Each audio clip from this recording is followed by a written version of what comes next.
Hello everyone and welcome to State of the Realm, your weekly Final Fantasy XIV podcast. This week, we're going to be talking about Live Letter number 30. It feels like we've been talking about it for weeks now, but now we're actually going to be going over what was discussed, including, at least for the most part, the first half where we actually got to talk about 3.3, and the second half where we got to learn what a guy does somewhere.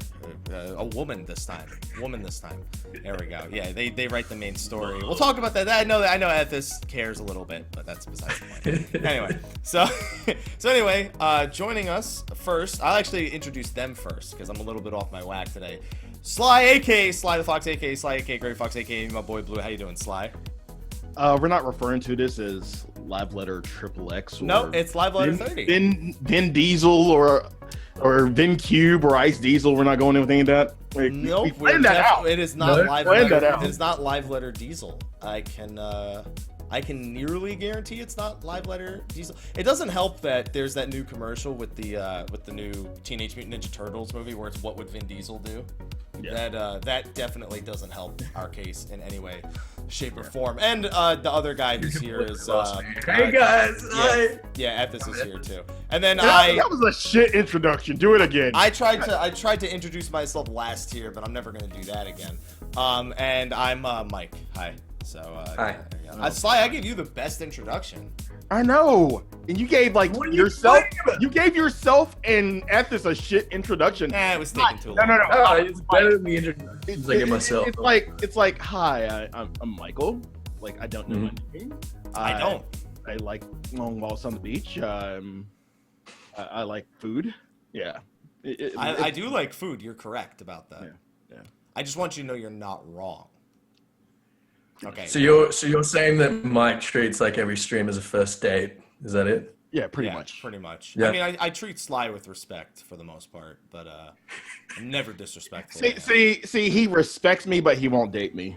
Yeah, you're the old. We friend zoned you a long time. time. Yeah, I'm friend zoned. I'm friend zoned. Yeah. Oh man. Yeah, he friend zoned the shit out of me. I mean, you deserve it, to be fair. But so anyway, this week we finally get to talk about Live Letter number 30. And not just predict what they're going to talk about for 2 episodes, pretty much. Because that's what we did for the last 2 weeks. And I'm just busy sitting here hoping that Ethys's face freezes beautifully. It's almost done it twice already. I mean, it's that time of the month where I get to look at Ethys's face and go, add that to the collection, add that to the collection.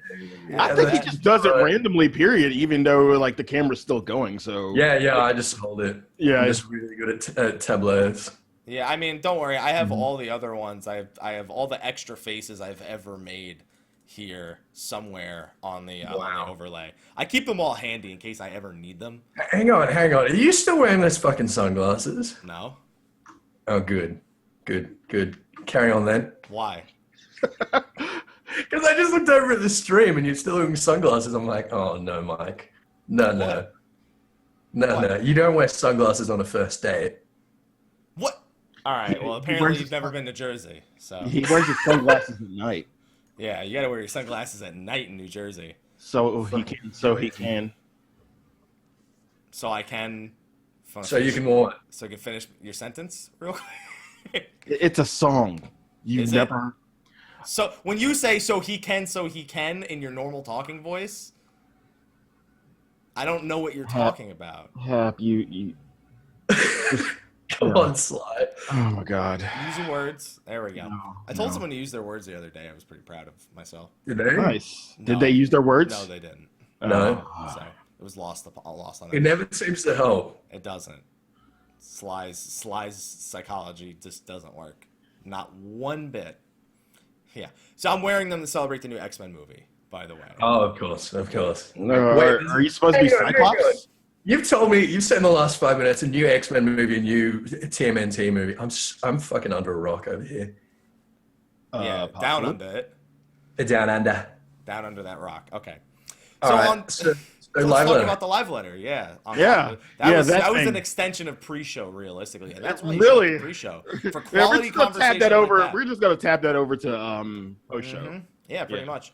So we got to talk about more. Honestly, between Live Letter 29 and Live Letter 30, I forgot the name of the patch was Revenge of the Horde. So when they said it again, I was like, oh, yeah. Yeah. That's right. Revenge of the what? Went all the way back to Twitter, looked at that little beef. Oh, God. Yeah. Jim. But they did this live letter like they usually do prior to when the major patch comes out. They gave us an overview of as much as they haven't covered, and they told us the date. I like how they don't wait till the end to tell us the date anymore. Like, just fucking tell them. Just, like, let them go back to sleep if they want to. Like, that's it. Most important thing, here you go. Patch date, June 7th, Sly Jesus. That's the whole thing right there. Sly Jesus. Yeah, Sly How do won. you feel, Sly? Yeah, Sly won this guessing game this time. I didn't want to win it though. It feels wrong. I feel It wrong. feels Dirty.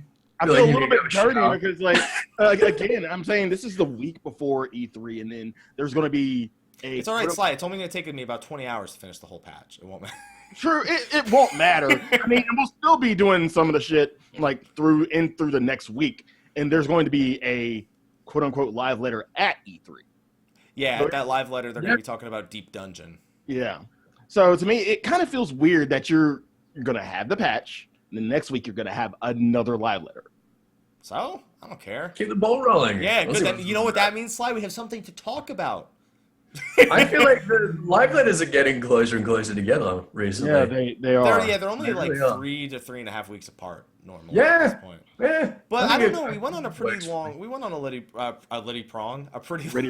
pretty long stint without one. Right after 3.2 came out, because we had true. 3 between 3.2 and 3.3, but they don't feel like they were a month apart. And they had that one that was like right after 3.2 where they just spoke about like 3.2. They just did feedback. Yeah. Yeah, so that one doesn't count. And so this, but it just doesn't count. Whatever. Right. So they real quickly, well, this is what they talked about in the previous live letter, and they made sure to remind us too. This is an overview of all the content that's like kind of the major part of the patch notes, and then we have all the little quality of life stuff that we just get. So new main scenario quests, which we'll get to talk about a little bit more extensively later. New side quests in the form of Anima, Hildebrand, and Moogle, Beast Tribe quests. Sly, when I said Anima, your face got really, really stiff. Just a bit of panic creeping across like, there. like a Viagra got stuck in your face or something. Like that's how stiff your face was. What? Yeah. That is the worst description ever. That's how stiff your face was. Well, for due reason. Yeah? Once we kind of discuss it. Oh my god. Okay, that's fair. And then we have the 2 new dungeons. We have Sorkai. We have Hullbreaker Hard Mode. I'm still Hap Jesus on that one. Yeah. The new trials, which are no longer the ooh and the ooh extreme. Ooh. We'll talk about that right after we cover the rest. I called that one. Yeah, you did. You did. I said I wanted it to be. I just didn't think it would be, but you still got it. We got Ethys. I didn't want it this soon, but we got it. We have the new Alliance raid, the Weeping City of Mach. I kind of feel like just calling it Maha, since that's the Japanese pronunciation, because Mach and Mach are like now the two, and it's Mach from what I remember, but I look at it and I always say Mach, and I have to stop myself to say it again. If I say Maha, there's no mistakes ever again. It's Maha. That's it. That's the Japanese pronunciation. I think it is Mach. It is Mach. Koji. Somebody asked Koji at East. And he said, yes, it's Mach. Right, well, there you go. And there, see, we have Lux Ferris, who we'll be shouting out at the... well, we shouted them out last week, but we can shout them out, because I got to meet Lux yesterday, so I'll be sure to shout that out. We have the Aquapolis. Aquapolis. Come on. Which we got a very extensive preview of this time around. Oh, yeah. Deep Dungeon is 3.35, which I'd like to also remind everyone that's the end of the feast season. So if you are struggling for rank 1 right now, you have probably about 7 weeks left. About that much. We'll say about, because it's the 3.5 patches, the 0.5 patches are usually like about 5-6 weeks after the it actually starts. So you probably have about 7 to 8 weeks right now to finish the PvP season. Speaking of PvP, we have the new Frontlines map, the Fields of Glory, Shatter, which we got to find out more about. We have 720 new plots of housing per server, adjustments to those prices. We talked about those, and we got to see flower pots. Very important part of this live letter was the flower pots. Ooh. It's more important than it seems. It's a true end game. And more to come. And more to come. Giggity. Crafting and gathering gear. Recommended gear button, HUD layout, save feature, and the raid finder. And we got to see all of that this live letter as well. So real quick, things they didn't cover this live letter. Weeping City, because we got a video of it last time. And the although we did see some sets. We saw some sets for those. We saw some gear sets, yeah. And then we didn't really see any more of Sorkai or Hullbreaker because we've seen some updates. Yeah, we've seen a lot of it. Yeah, we got updates on everything else other than Hildebrand, pretty much. Yes. They didn't give us anything on Hildebrand this live letter. So the first thing we get to talk about is Ethys Jesus. I think it's the first time we've had an Ethys Jesus here. Excuse me? I can't recall another one where you've actually flat out said, I call that one. He's called shit before, but we just haven't. Yeah, but you have to don't acknowledge it because when I call shit, I'm just like, rather than, oh my god, I'm Jesus, fucking have Jesus. I don't say that. They say it. He says it. Actually, you have Slyh to blame. Who says it? Sly's the one who made that up. Are you seriously, Slyh? You coined have Jesus? Yeah, and the red phone. That's him. You should be ashamed. Yeah. You're an enabler. You're like the wife of an alcoholic. You're the wife of an alcoholic who like comes home every night with a case of beer. Here you go, honey. I'm glad. I guess that's why I'm wearing the glasses to cover up my bloodshot eyes. That fits me so well. Yeah, that's exactly why. The irony in that is the only person he's bringing home alcohol for is himself. So, hey, whoa, hey, what are you talking? Who else? Are you bringing it home and sharing with the neighbors? No, he's drinking it. He goes and buys beer for himself. Yeah, all right. Like, why was that wrong? Nidhogg. So Nidhogg. So Nidhogg. Nidhogg. He is our trial dispatch. It is not a member of the Warring Triad. That's right. We have now confirmed it is Nidhogg and Nidhogg Extreme, and they came up with the best name for this trial. The final steps of faith. Final steps of faith. And we were looking at those screenshots before, and I think we did decide that where we were seeing Estinian there was in fact the steps of faith. So that's exciting. I'm really excited. I can't wait for the normal mode to just roll over him in one attempt and then spend like 8 hours doing the extreme mode. Honestly, I think this will be the first time I feel bad rolling over a normal mode story fight. Like I didn't feel bad. I agree with you. Yeah. I didn't feel bad about rolling over Thordan at the end of the Heavensward about 3.0. I didn't feel bad about that. But I feel bad about rolling over Nidhogg, like as part of a story mission. I don't know why it's so different in this case. Like we've rolled over so many bosses, and then they've had. Well, I guess it would be like rolling over Bahamut. You know what I mean? Yeah, that's kind because they're treating him very similarly.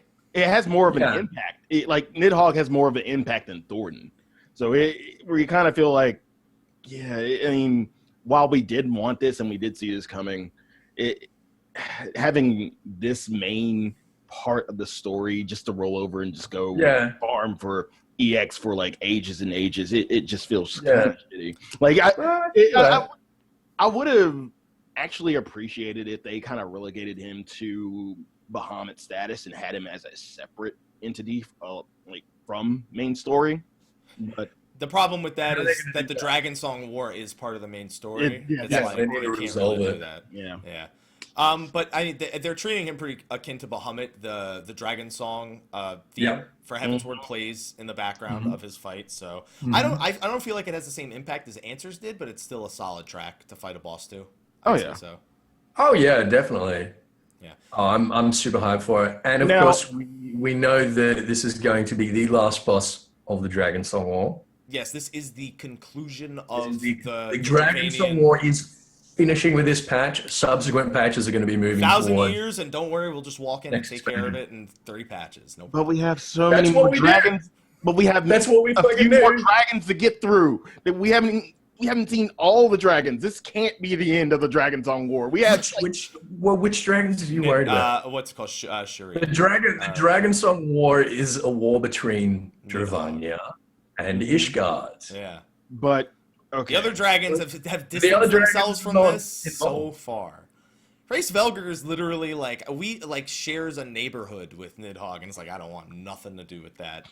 That's all you, dude. Like you got this one eye. That's it. Good luck.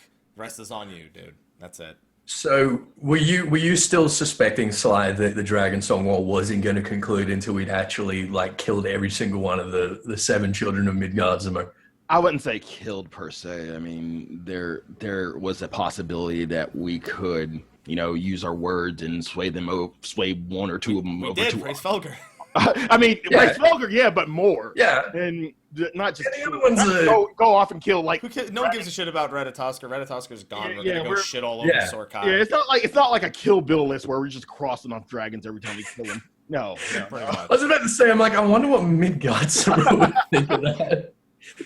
I remember somebody was suggesting that I think Fafnir. What are the 2 we haven't seen? I think Fafnir and Shinryu. Yeah, we've got to have Shinryu. Yeah.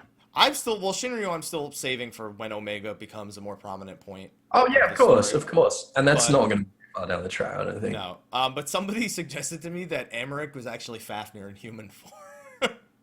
And that's why he's so like dedicated to the peace between dragon and man, because he is Emmerich actually could be Fafnir in human form. That would be a really awesome twist. I would actually really like that.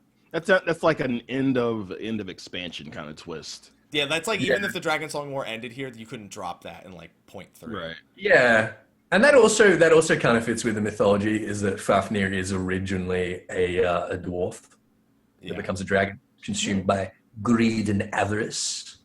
Well, yeah, I guess, but Emmerich doesn't really have greed or avarice, so no. Well, as far as we know, it's like the polar opposite. As far as we know. So then again, Estinian was the complete polar opposite of what he is now. Well, not really the polar. Well, he's not him anymore. He's not him anymore. He's got an eye sticking out of his shoulder and his wrist. Yeah. Those are 2 really weird places for Nidhogg to be like, yeah, I want to see out of those places.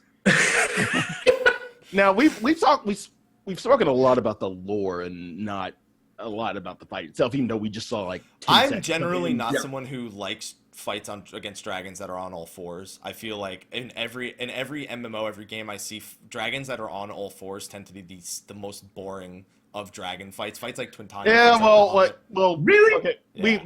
Take it, for example, Vishap, who was just walking forward. He wasn't really doing exactly. He wasn't really doing anything. He was just walking forward. And then you look at the other dragons that are actually on all 4s, and most of them are just, I have a breath attack. I have a slight AoE. I fly and I breathe on people. Like, so it seems like you've been putting some thought into this, Haps. Do you have any speculations regarding the mechanics we're going to be facing? I think we're gonna see some recycled from the Aerie. I think the Aerie is gonna see some recycled. We're not gonna have to protect Estinian. One thing I'm somewhat anticipating.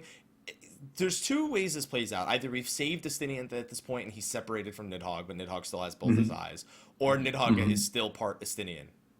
And if he's still part Estinian, I expect to see him switch form occasionally as part of the fight. Yeah. If not, that would be an interesting dynamic if he like switches to do some jumps and dives and stuff like that. Like A5 Savage. There you go. Yeah. Or he LBs. Yeah, or he limit breaks people. He does fucking Dragon Song dive. Fucking that would be tight. Yeah, I'm down for that. I expect to see the Aerie mechanics recycled, though. I expect to see him breathing fire all over the fucking place. He has a breath attack. We've already seen it. It's the same breath attack from Aerie. Yeah. I'm also expecting kind of a knockback attack, seeing that there's no wall behind you, and like it does look like you can fall off. So I'm guessing there's going to be some kind of mechanic where you would have dive bombs. Please don't bring back dive bombs. No, it's a dragon. I'm thinking somewhere along the lines of like a stomp or something, or him he's a Durgan down. He's a Durgan boss. How many Durgan bosses have we had that don't dive bomb? Well, let's see. Twin. Dive bomb. Bahamut. Dive bomb. Dive bomb. Nail had dive bombs, but he summoned 3 other dragons to do it for him. Yep. They all had dive bombs. Thornton had dive bombs, quote unquote. Is Thorn a dragon? No, he's not a dragon. He has the dragon's eye, though. He had the dragon's eye, though. Yeah, give me that one. Yeah, all right. Yeah, I'll give you that. The walls were made of fire. I'll take it. Yep. And also, in every dragon fight, walls are also made of fire. Or you can fall off. Do you really think we're going to be able to fall off the steps? It doesn't look. It looks like you can only. The thing is about the final steps of faith is that it looks like the only part that's at risk of falling off is the part directly behind you where you start. So if there is a fall off mechanic, it's very likely only going to push you in that direction. Yeah. Yeah. And you just have to avoid it. Yeah. So, I just want to see what they do with a traditional, I'm on 4 legs, I have a breath attack dragon boss that's actually interesting. Because this goes back to World of Warcraft too. Every fucking dragon boss that's on all 4s has the same fucking moves, and then they all do like one thing different. And then that's it. They all just, I fly, I shoot fire, maybe an ad spawns. I don't know, because we fought a lot of like all 4 dragon bosses throughout the Dungeons and Heavens War, and I don't think they were all that. Stone Vigil's last boss, what does he do? Breath attack, AoE, flies by, breathes fire. No, what is the last boss? What is the last boss of Brayflox do? Spits poison at you, shoots breath at people. What is? These are pre-50 bosses. There better be whelps. That's all I know. There better be whelps here. I'm just gonna say that the mechanics from the area are probably going to be a little bit more amplified, especially when he fetters. He locks people down. Yeah, it's going. Well, I mean, that was pretty much an automatic death if you weren't broken out, right? Yeah, that was instant. Yeah. So I don't know how you could amplify that or something. It would just be more fetters. He would lock down more people since it will be an 8-man, so he'll probably lock down more people. Yeah, and then also someone's pointing out in the chat, Nidhogg's got a pretty big hitbox, so fun doing your positionals. You're gonna have to dance between them. You're gonna have to dance if he has mechanic, because remember in the area he constantly turns to shoot the fireballs at people. And it's like, you son of a bitch! Oh man, stop turning. So are we gonna need the? No, I'm not gonna put a monk cooldown on me. Okay, so there's two major questions that we still haven't addressed here. One, item level of the weapons, 235 is my guess. 235? For EX weapons? Yeah. Now let me explain. Bismarck, 175. Ravana, 190. Thornton, 205. Sephiroth, 220. It's been plus 15 every time. And it puts it right between unupgraded lore and upgraded lore, and then just between once the current step of the anima and the next one. Yeah, 235 makes sense to me. Yeah, that does make sense. Okay, and Pigeon? What? Pigeon. Oh, Burb. Birdmouth. Oh. I don't see a burb. No, it's not gonna have a bird. I don't think so. No, I see a minion though. I want more. I better get more than a fucking minion. I'm not farming this motherfucker for a minion. I ain't doing it. No, my only logic behind that is like we got a minion from Midgardstormer, so Midgardstormer was also a little bitch in the main story. Yeah, that's true. It's like 8 times the size of Nidhogg and like 8 times the bitch. But he the daddy, he the pappy. Yeah, I think we might get him out, but I don't think it's going to be a bird. It wouldn't make sense to me, because like, what's Nidhogg doing hanging around with birds? He just eat them. Maybe that's Ravana doing hanging around birds. Well, they explain that if you have a look at the Mao guide. So then why can't they explain this? Why did Thornton hang around birds? Why did Sephiroth hang around birds? Oh, okay, you got to ask yourself, what's going to be the lore explanation for us being able to Same lore explanation we have for Sleipnir. Jack shit. Yeah, that's a good one. That's good. Can we sell it on the blockhouse? Yeah. Lore-wise, don't care. I want to ask Koji about that. I would love that. Ask Koji about Sleipnir? Yes. Why can't we ride Sleipnir? Where does the Mog station fit into the lore? Where in your lore Bible does it say why we can ride Sleipnir? Next in lore Bible, $24. That's all it says. That's all it says. It says money. That's the lore reason.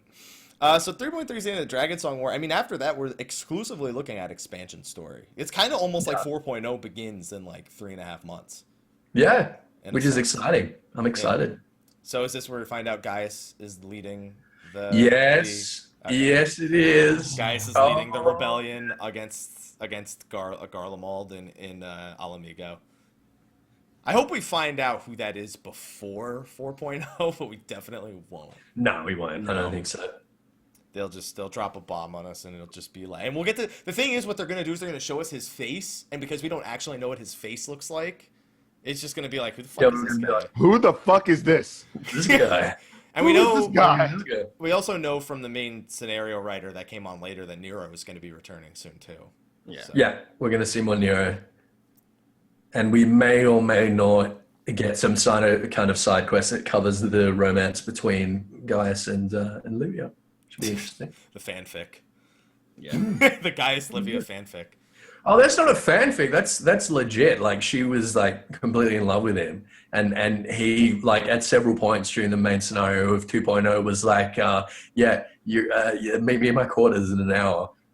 Yeah, I remember that. Do you think we'll get some Lucia Gaius interaction? Because sister. Gaius still has to actually be alive, which I still don't I think we're making a stretch here. If and when we find out Gaius is alive, then I'll start speculating about how Lucia might fit into that. But the weird thing about Gaius and Livia is that Livia is basically Gaius's adopted daughter. That's not too surprising, actually. It's adopted. It's kind of weird. She's adopted. Relationship wise. She never she never had a parent figure, and she just likes daddy. Oh, she's got daddy issues, right? Yeah, Okay. Exactly. Like every stripper. So she's a Garlean stripper. Okay. But yeah, probably. She was probably. Yeah. And Una Calhai's a crack baby. There you go. All right, so the final steps of faith, normal and extreme. It's going to drop weapons, probably have a mount. That's what we got going for that. And then we had the Aquapolis, which is still the most hilarious name I've ever seen. Yeah. There was there's going to be a lot of rage about the Aquapolis. It's just I saw a lot of people raging already about the eye level sync. I mentioned in a video the 180 eye level sync, and people were like, "Oh, what the fuck? It's complete horse shit. Oh, you can't put eye level sync on new content." I'm like, what? Because it was going to be challenging to you, challenging and fun in your full gear. It's like, no, I just want to get it done fast. So the Aquapolis is a little bit more than I thought it was going to be, I guess. It's basically let's make a deal. It's Let's Make a Deal Eorzea edition pretty much. I originally just thought it was going to be like, oh, we finish this room, go to the next room, whatever, and then get to the end, and that's where all the loot is. But it's actually half beat what's in the room, half RNG, half how far did you make it? Like, those were 3 halves. We call those. So it's like it's basically like you get a treasure map and you have a chance of chaining it. Yeah, pretty much. And it only works on the big thing is it only works on dragon skin maps, and I think that's strategic because they want people doing maps together for more so than they were before. And it's gonna drive up the price. Yeah, they're only 50K on my server. I have 15 of them or something saved away. No, I have 12 I think saved away right now. I have 4 on my retainers and a bunch mailed to me. Now that you've got a chance of potentially chaining 8 chests. 50K is like nothing compared to what you're going to be getting out of them. True. I guess the question is, I mean, if you get through to the 7th chest, and there's a 1 in 2 to the power of 7. Anyway, it's 1 in 128 chance of getting to the final floor. There you go. And when you get that, every single person in the party gets 100 grand. Yeah, and on top of that, you have the drops. But that's a lot of work just for 100 grand. It's not even a lot of work. It's a lot of hoping. But the 100 grand is a token. That's not what the work is for. The work's for all the loot. The 100 grand is just like, there you go. There's some but let's think about a dragon skin map for a second. You do a dragon skin map, you get the loot from it. If it's really good loot, have like pretty much all the stuff you pretty much sell is probably worth around 50K anyway. So you haven't seen my shit maps. I've seen your shit maps. I've had shit maps too, but I don't think it merits a lot more than 100K in my opinion. For a 1 in 128 chance, I kind of agree. Like the odds of you ever seeing the end of the Aquapolis are lower than the RNG it takes to get 1 crystal in the Anima weapon. And then they bring up a good point in chat. It's 100K plus the loot you get. So really, you're probably looking at maybe, if I had to guess, around 300K, which is not bad. If you get to the 7th floor and you get grade 5 materia, that's... I think it'll be more. That's probably, 100K plus like grade 5 materia and whatever else you get. Between 600 and 700K. Well, we'll see, because there's a lot of things we still don't know, but let's talk about what we do know. So first of all, this only works on dragon skin maps, like we said before. And it only happens after you finish the outside Dragonskin map and disperse the loot. It takes 5 minutes at most to disperse the loot. You have 10 minutes to enter. And more importantly, it's balanced around 4 people. If you go in with less than that, you may run into some issue. I imagine with the item level sync that's going to be a pretty accurate representation. You're probably going to want to do it. He also said that time-wise, if you try to do Dragonskins with 8 people, and then on top of that you get the Aquapolis spawns, it'll take you a really long time to get through them all. So we know that you go into this portal, it takes you into the Aquapolis, and you're on floor 1. You kill some enemies, you open the chest, you get some grade 3 materia, some crystals, you get some loot that you could roll on. It's usually nothing fancy, at least on the earlier floors. And then you have a 50-50 chance of getting to the next floor. And it's who wants to make a deal? You guess what's behind door number 1? You get the fuck out, because if you guess wrong, it just literally ejects you. And the little alarm beforehand, like that, I thought that was like the wrong answer. And no, that's just like the little aesthetic before it lets you know you can go forward or you can get the fuck out. Like, I think they should have, saved it for when you get it wrong, because that's like when I saw that. Scary. Every time. Yeah, it's like, holy shit, I picked the wrong door every fucking time. But no, it's just part of the, theatrics. Yeah, part of the excitement. Yeah. They actually brought up that it wasn't 50-50 before. There was only like a 30% chance or something while they were testing it. There were 4 doors before. Now there's only 2. Right. Okay, there you go. Yeah, so they had more doors to choose between. Now you just have the 2 doors. And so there's 7 floors total, like you said earlier, and every time you finish a floor, you got a 50% chance. There's different floors. Some of them have goblins running around. You got to catch them and kill them before they escape. Treasure goblin. To get Gil. Diablo 3. Weren't we joking about this? Yes, we were. Diablo 3 wants their check in the mail. Revenge of the Horde, Treasure Goblins. That's just all the Blizzard games. Blizzard, yeah. That's where it's all the Blizzard games. And before we see Tracer somewhere. Yeah, Tracer's one of the goblins. There you go. Just teleports around. There you go. Now, how much do you want to bet that people are going to try to make crackpot theories, just like they did with Atma, on which way you should go? Well, there's a certain number of enemies here, so it's when there's an odd number of enemies, always take the left door. Yeah. Oh, no doubt. There's gonna be plenty of that. Yeah, if it's between noon and 4 p.m., always take the right door. But it's gonna be like this ridiculous thing of like all these conditionals. Like if it's between noon and 4, take the right door unless there were 7 enemies, and also if one of those enemies' name was Carl. Like all of those things are just gonna factor into which of the 2 doors. Like we're trying to rationalize 50-50 here, and find a pattern to what is complete luck. One of the did you guys notice that the door that's correct always has this like extra line on it? It's got 3 extra pixels in the top left-hand corner. There you go. Yeah. Sounds like crafting from 11. Yeah, pretty much. It's fairly accurate, believe it or not. And then you have an hour to beat these 7 floors. Yeah. So that's a lot of time, considering the enemies take like 3 minutes to beat, and then so I guess the other 7 minutes is like, okay guys, eeny meeny miny mo, catch a tiger by the toe if y'all, and then you just whatever. Okay, it looks pretty fun though. I'm gonna be doing like 10 to 12 Aquapoli the day at or 10 to 12 dragon skin maps, and then hoping to get many Aquapoli. Do either of you have any theories about what or where the Aquapolis might be? I don't think the game even gives a fuck where it is, because it's just... What is an Aquapolis? It's an aquatic polis. Yeah.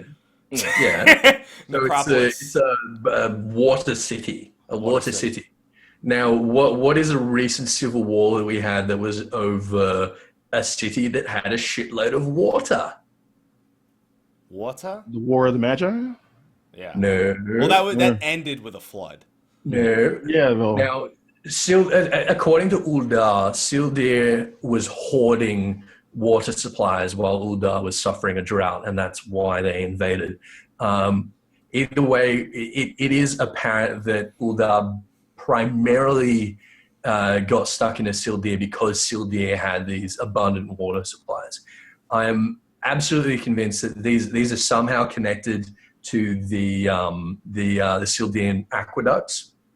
and that we're in Syldean ruins. So what explains? So why am I teleporting there? Not only that, but what explains the vast amounts of treasure once you get in there? Like, yeah, it's not water. Well, it's all of the. Well, the thing is, like, Syldean, they whacked trader sperm on them, right? Mm-hmm. And then they just buried the city, right? So presumably there was no kind of extensive looting or anything like that, and everything that was there is still there. They just buried it, just closed the front gates and left it. So that's why we're going to be going there. As far as the portals are concerned, I'm not really sure. I imagine they're going to explain that somehow. I was a little concerned because obviously these are showing up in Heaven's Ward areas, and I thought that we were literally going to be having discovering like a hidden tunnel like in the ground or something like that, and it would be hard to explain why we've got Syldean ruins like in Dravania. But it's a portal. But it's a portal, so we're being transported back to the Thanalan underground. Seems to be what's happening, as far as I'm concerned. It always annoys me when you go into places like the Aquapolis, there's all this gold lying around. You're like, nah, fuck it, I want the treasure chest. Yeah, just fuck all the gold that's lying around that you probably gold. What I'm going to do is I'm going to take the treasure chest and I'm going to use the stuff inside it to get gold. A pet monkey! Holy shit, what do I need gold for? It's not even a real monkey. It's a wind-up monkey. Why is that? No, it's a real monkey. The baby Oppo is a real monkey. No. The minion that comes from the Aquapolis is a wind-up gorilla. Weren't they saying that we were going to be getting the Oppo? They were saying that this is at least what Marco was saying. Oppo is in fucking. I know. Marco seemed to think. Marco, if you're in the chat, you can probably correct me here if I'm putting words in your mouth or whatever. But it seemed to me that, what we were saying is that minions that were previously only obtainable through other means, like those old dungeons, are going to be showing up in the Aquapolis. So Kalka and Brina are going to be there too. Possibly, or maybe like 2.0 ones. When they posted the developers blog for the Aquapolis, it showed the wind-up ape. All right, well there you go. Yeah. There you go. So don't take my word for it. I mean, maybe. I mean, the bluebird always from Dragonskin maps? Mostly. No. He got a bluebird when they were. I mean, they were developers. So like, what the fuck does it matter? But that's true. They got a bluebird, and bluebird was originally Time Worn Payskin. So maybe they just shoveled all the rewards into all the previous ones into Dragonskin maps. So why not? Incentivized to do it. Yeah. Yeah. So I mean, I'm like 0 and 420, just plays on a bluebird from maps. So maybe my streak will end. I've literally only ever seen 2 of them. One of them was Mel's, and one of them was like someone on like the first day who got You still don't have a bluebird. I could buy it for like nothing, but it's a matter of principle. All right. A matter of principle. Like, yeah. So that's the problem with it. Yeah. All right. Okay. So which one of us 3 do you think will be the first one to finish the Aquapolis? Complete luck. There's no skill involved here. What time does the patch go live? I don't know. We have that information. I just don't know what it is off the top of my head. 4 or 5 in the morning, the usual breakfast club. Are we gonna have a race? Are we gonna put something in? Well, I'm doing Nidhogg first. I'm not doing this first, so. Same. I'm literally going through the main story. Oh, same. I'm definitely doing Nidhogg first. All right. Yeah. So. That's what I'm doing. So it's a 2-part race if we're gonna throw Nidhogg in there and then try to. Then I win. Habs is probably gonna win that one.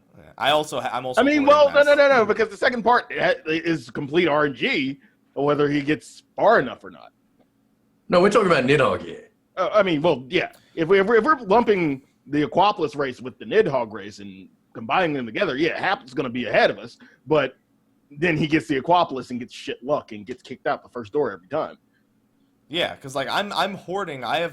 I'm having somebody mail me my own maps back so that way I can fucking hoard as many as humanly possible. All right, I think Hats is gonna win then. Okay, I've got the edge. Put it out there. I'm on the edge.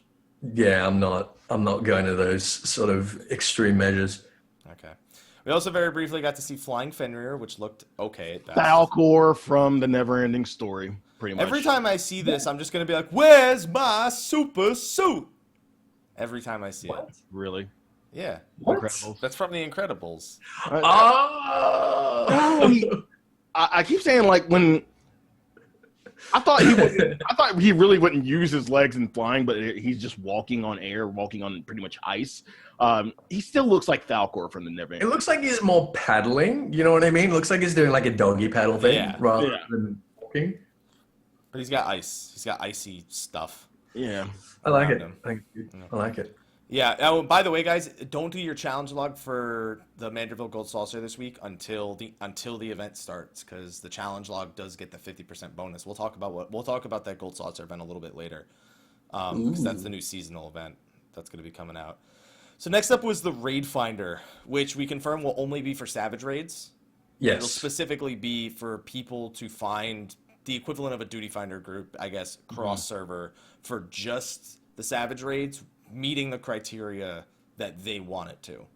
But it's also just the current Savage Raids. Like you can't go into the Duty Finder.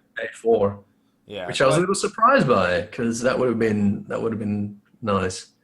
Well, I think they're saving that for that cross-server Party Finder in 3.5. Like that'll cover everything else, pretty much. Most recent ones. Now I'm gonna tell you why I think this is not necessarily a horrible idea, but kind of along the lines of a bad idea. When you read the overview and you look at the description, a new party matchmaking system to help players find like-minded individuals to challenge in-game encounters within the same data center. I know where this is going. Do you already see the shit we get in fucking Feast within the same data center? How the fuck do you think this is going to work? It's going to go the exact same way. You're going to have people. You're going to create a list in your head of people who you've probably run with. You've probably you'll try it out. You'll run it with people. You'll have this shit list of people you probably just don't want to run with again. It's going to work the exact same way like Feast. Like there are people I see from other data centers that I remember by name. I'm like, fuck. Would you rather have Feast? Would you rather have Feast be server only? Would you rather Feast not be the whole data center? Would that be better? Don't say yes. There are two ways you can take it. Yeah, you could do server only, which would limit like the pool that you have, or you can go the other extreme and make it cross data center. No, not really cross data center, but cross everyone, period. And that would probably open the floodgates, but it would be 50-50 at that point. I don't think it's a great idea. It's better than not having a choice at all. Yeah, it's not going to cause any more problems. You're saying that it's not a perfect system, but hey, guess what? People that mentor system went great. Yeah. You remember that one? Great. I'm happy that there's something. It's just a matter of how much do people care of how it's intended to be used versus how do people intend to use it? Because there's a few options here that you have to pay attention to. So there's three major options that you get to switch between. One of them is basically asking how far in the fight people have been. Who the fuck is not just gonna lie about that shit? Just go right to the one that says last phase, because it's not like it teleports you to the last phase of the fight. Yeah, it's just saying I have progressed this far. Those are the other people I would like to progress with. You know what? I'm really shocked that there wasn't a "Did you watch a video" option. I'm really shocked that wasn't there. Did you watch a video? In terms of lying about your progression and stuff like that, people do that in Party Finder already. Yeah. Anyway. Yeah.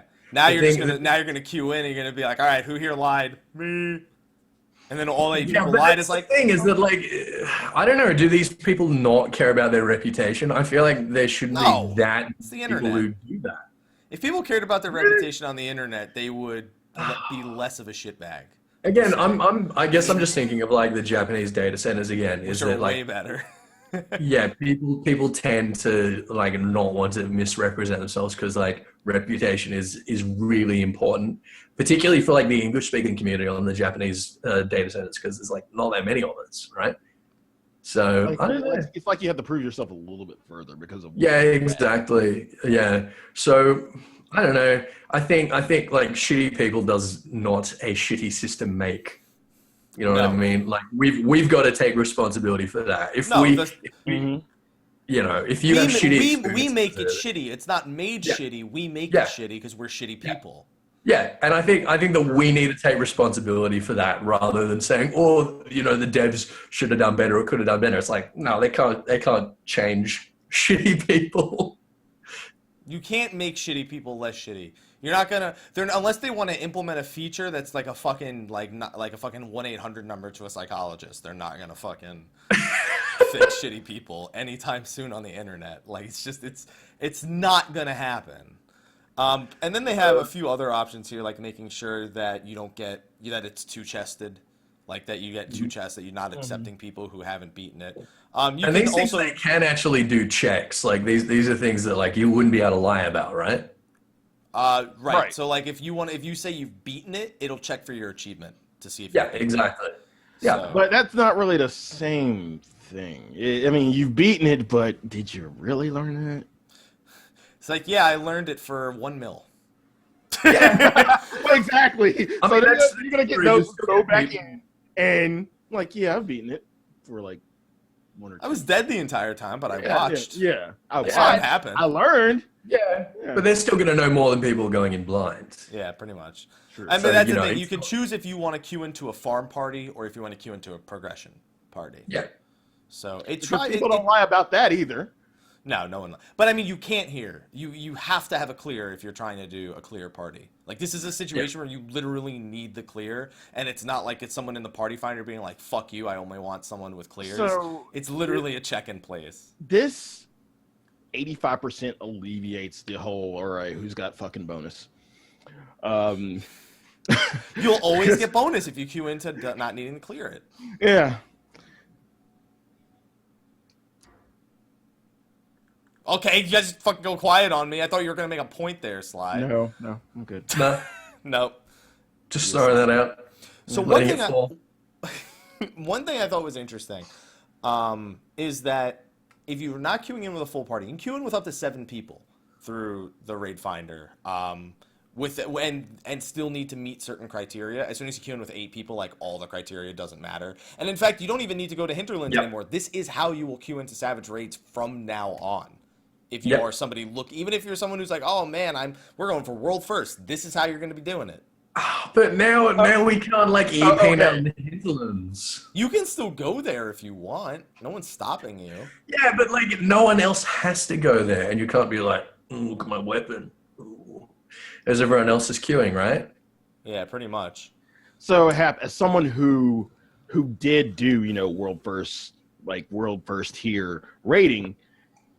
How does this affect the world first? It's so much better because people just never fucking get to the hinterlands. Guys, hinterlands, hello. It's like I'm not waiting for your fucking ass. Everyone on the right. I mean, when you really think about it, that's just one extra step. I mean, yeah, but that's saving time. You know how many? I'd say at least 3 or 4 hours are lost to fucking idiots not making it to the hinterlands.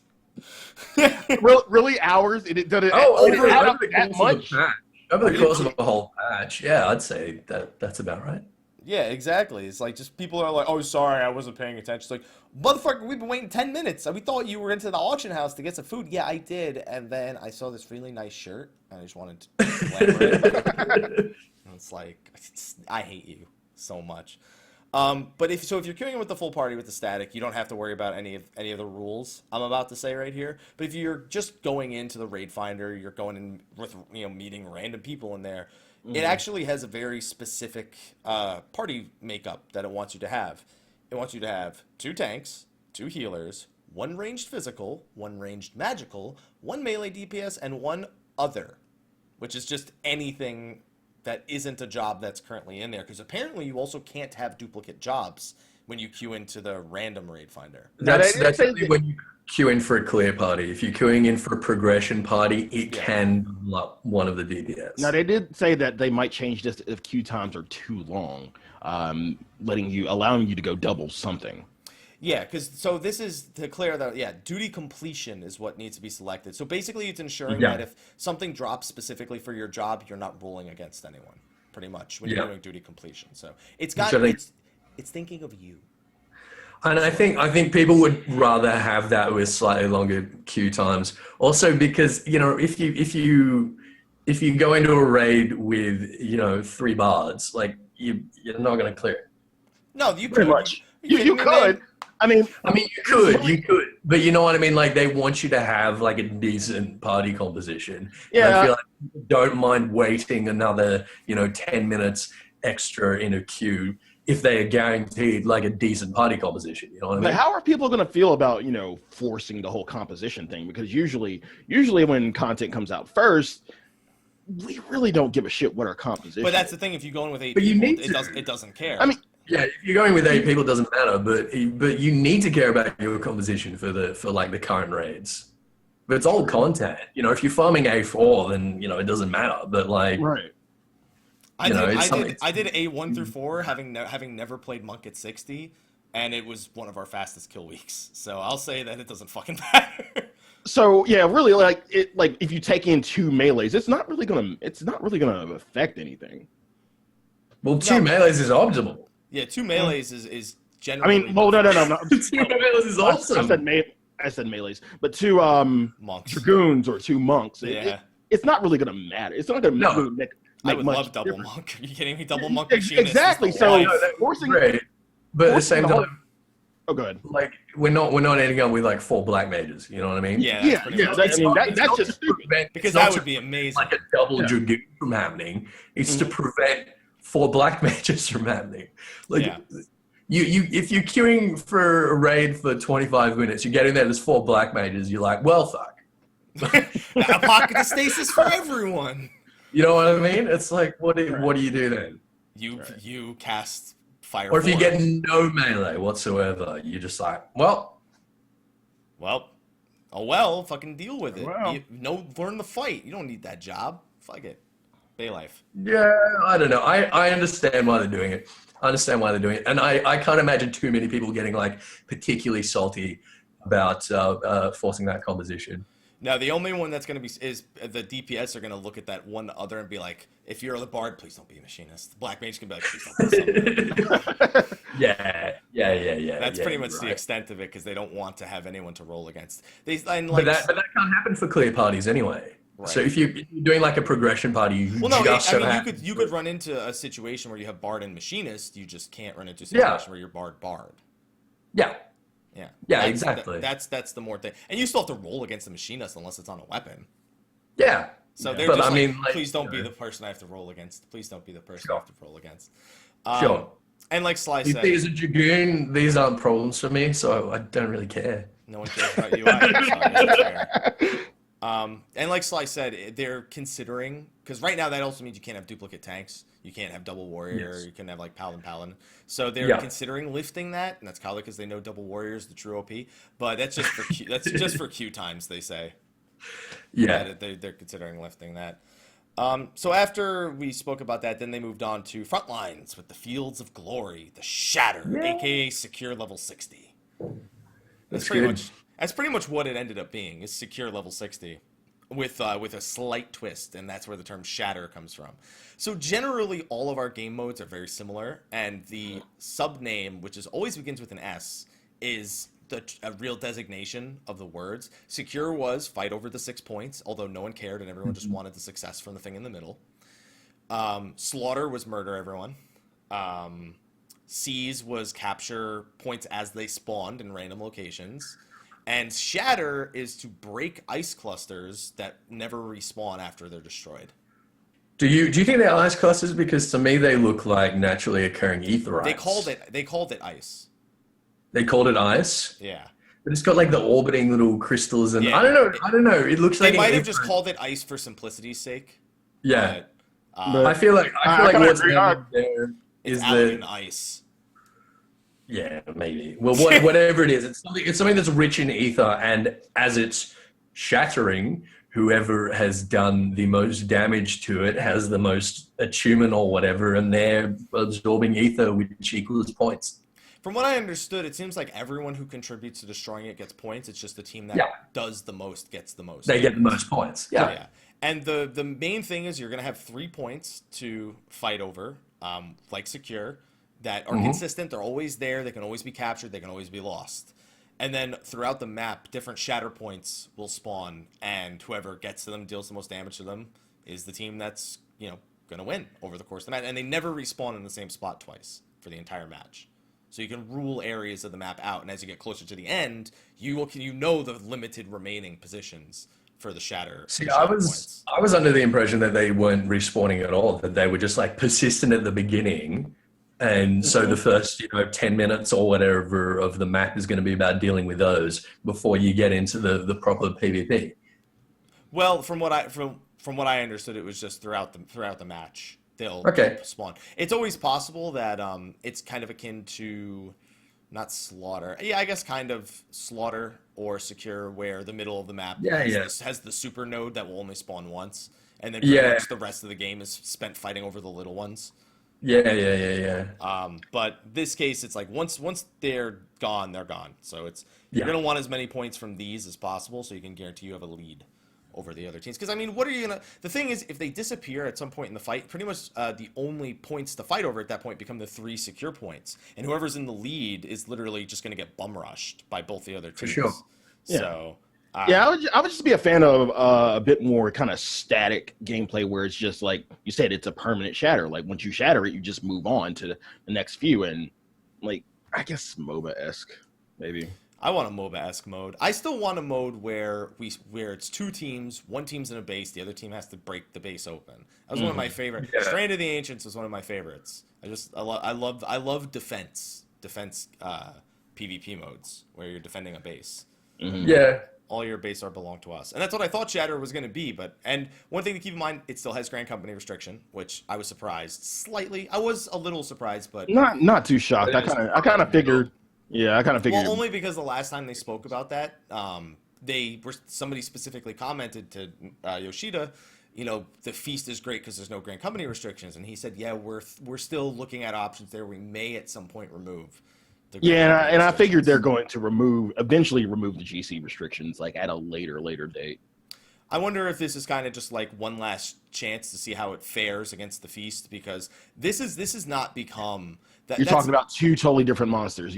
But here's the thing: ever since the feast came out, Frontlines is not what it was before. Like everyone did Frontlines to get ready for the feast, and once feast came out, like Frontlines was a much longer thing to deal with. So this is even though it's meant to complement the feast, it is actually competing against. In terms of a PvP mode. So we'll have to see if people migrate from the feast to this, which I don't see happening because the people who want ranked rewards in the feast want ranked rewards, and they want something that's season's over.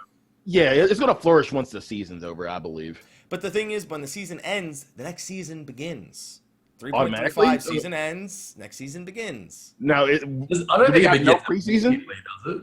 Yeah, do we have a preseason? We might have. Well, I don't know. We'll probably have a couple of weeks of preseason, but I can't. That'll be the time. That'll be the time when it flourishes, and then once the. But feast will still be around. There just won't be any rank for it. The matches are still smaller. They're still closer. It's just going to be a match. I just want to see how it ends up competing against its fellow. Well, all right. How about, because we're having problems with the tomestones in feast already? How about we take the tomes out of the feast and we put them in shadow?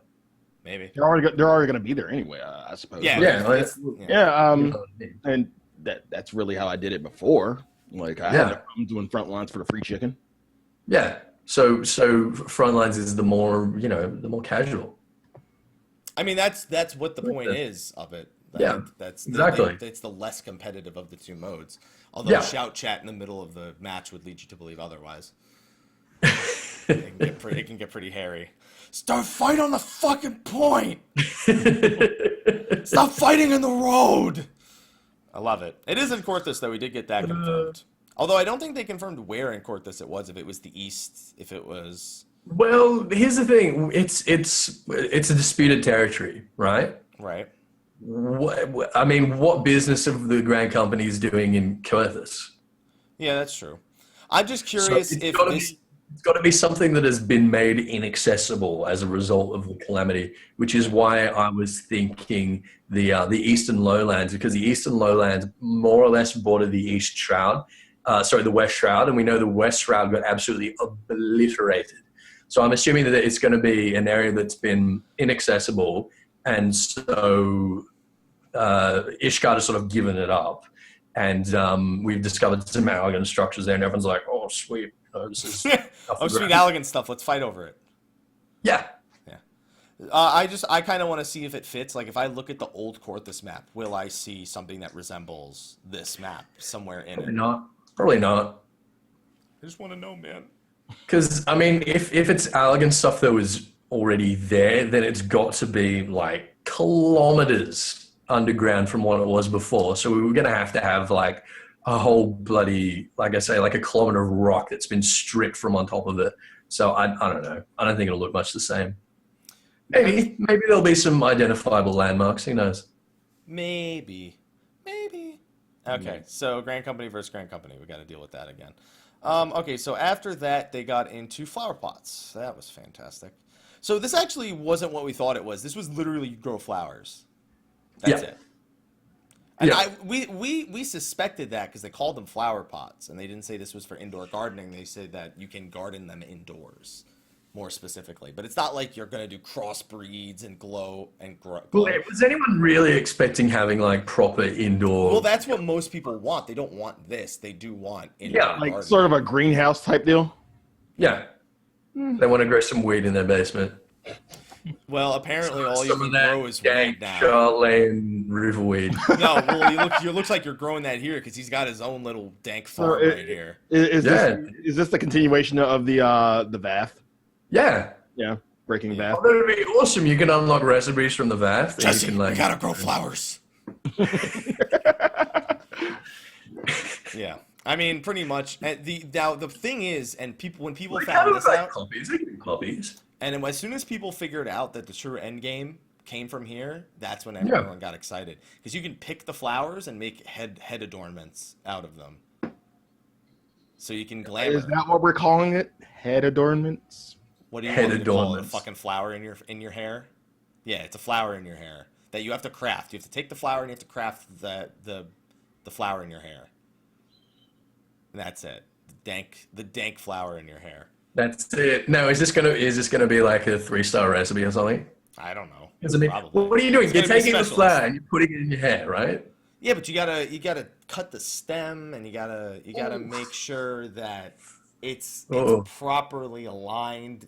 It's probably connected to a band on the inside. Like yeah, you're right. That's gonna be 3-star goldsmithing. 4-star, for sure. dude. Yeah. 4-star. Oh, 4-star specialist recipe. Don't give me all that. 4-star specialist recipe. I'm calling it right now. Oh, could you imagine? And then they said they're going to release more flowers as time goes on with more colors and more patterns. What did you feel like that? They're like, oh yeah, no, we got new kinds of flowers, different colors and stuff like that. I'm like, you guys are really? It's the true end game. You know how many people are going to pick a new flower for every day of the month, or a new type of flower per month. Like, it's April. The roses sure look good in my hair. 3 people per server will probably do that. 3 people. I want to meet those 3 people. Yeah. So is there a flower team now on 413? Is there a free company that's just going to be dedicated to they're going to buy one of the new houses and only all 250 furnishings need to be flower pots? Yeah. The FC will be called the Flower Rangers. No, they can call it Kush. They could just call the free company Kush. And then just... I want to be able to craft pots from the flowers, right? I want to be able to role play that they're poppies and that we're making ourselves... Nobody calls them poppies here in America, dude. What do you call them? Fucking doobie. No. I'm talking about poppies, the flowers that you make heroin from. Children, listen up. Oh, they're like poppy seeds. Okay. Yeah. So you're trying to real Breaking Bad us right here with... Okay. Yeah. Amphetamine, okay. Raising the stakes. Now I'm hungry. Anyway. Fuck's sake. And next up came crafting and gathering. And so, I have a quick question. So They show us this picture right here of 2 players in a new set of gear. Someone said this is the crafting and gathering set, but it looks like it's the same fucking set, just on 2 different characters to me. That doesn't look like a crafting and a gathering set. Yeah, it looks like the same thing. Confused by that as well. Yeah. Because here's the thing. So in the original preview, the one that we got, Live Letter 29, it says new crafting and gathering gear. It says literally from the very beginning of Live Letter 30, they posted this again. Crafting and gathering gear. Strictly says that. But then the slide that they showed, and then that when they got to this point, only says crafter gear update. Yeah, they were just talking about the crafting gear. And they never once mentioned the gathering gear, unless it's mentioned in the official translation. But no, I don't. No, it's not. I don't think. I mean, so are we thinking that the crafting gear will kind of be like the level 60 gear that you could use all across the board? For example, the 60 gear I use all across the board for my gathering. Yeah, that's what they're implying. Yeah. Yeah, that it's going to be for all. It is okay. So it is mentioned. It says we've mentioned this previously, but gatherers and crafters will receive a boost in item level. Yeah. Those are the words but that this gear in particular, I'm pretty sure that what we're seeing the screenshots of is strictly just the crafter. I don't think that's the gathering gear. Yeah. I don't know. Who knows? They look exactly the same to me. Like one's on a Lalafell, one's on a tall person. So it's like, well, whatever it is, it's Ironworks, and that makes me feel like what business do the Ironworks have gathering?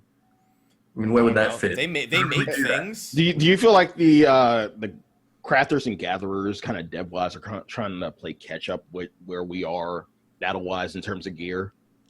I don't really... See, here's the thing. Increasing the item level of crafters just doesn't really feel like it needs to happen to me ever. It's like, why? Like, what? Just so I can have to get new gear as a crafter? Like, just to force that progression on me? You know what I mean? Like, as a crafter, it just doesn't feel like it serves. It doesn't seem necessary. But, if we're going to move towards this, then, in my opinion, we need to nix the whole scripts. But no, they're buffing the rate at which we get scripts. Yeah, they're making them much easier to obtain. They haven't said how. In their words. But still, if you're going to make them easier to obtain, and I think if they're going to make them easier to obtain, why need to obtain them in the first place? Fuck it. Yeah.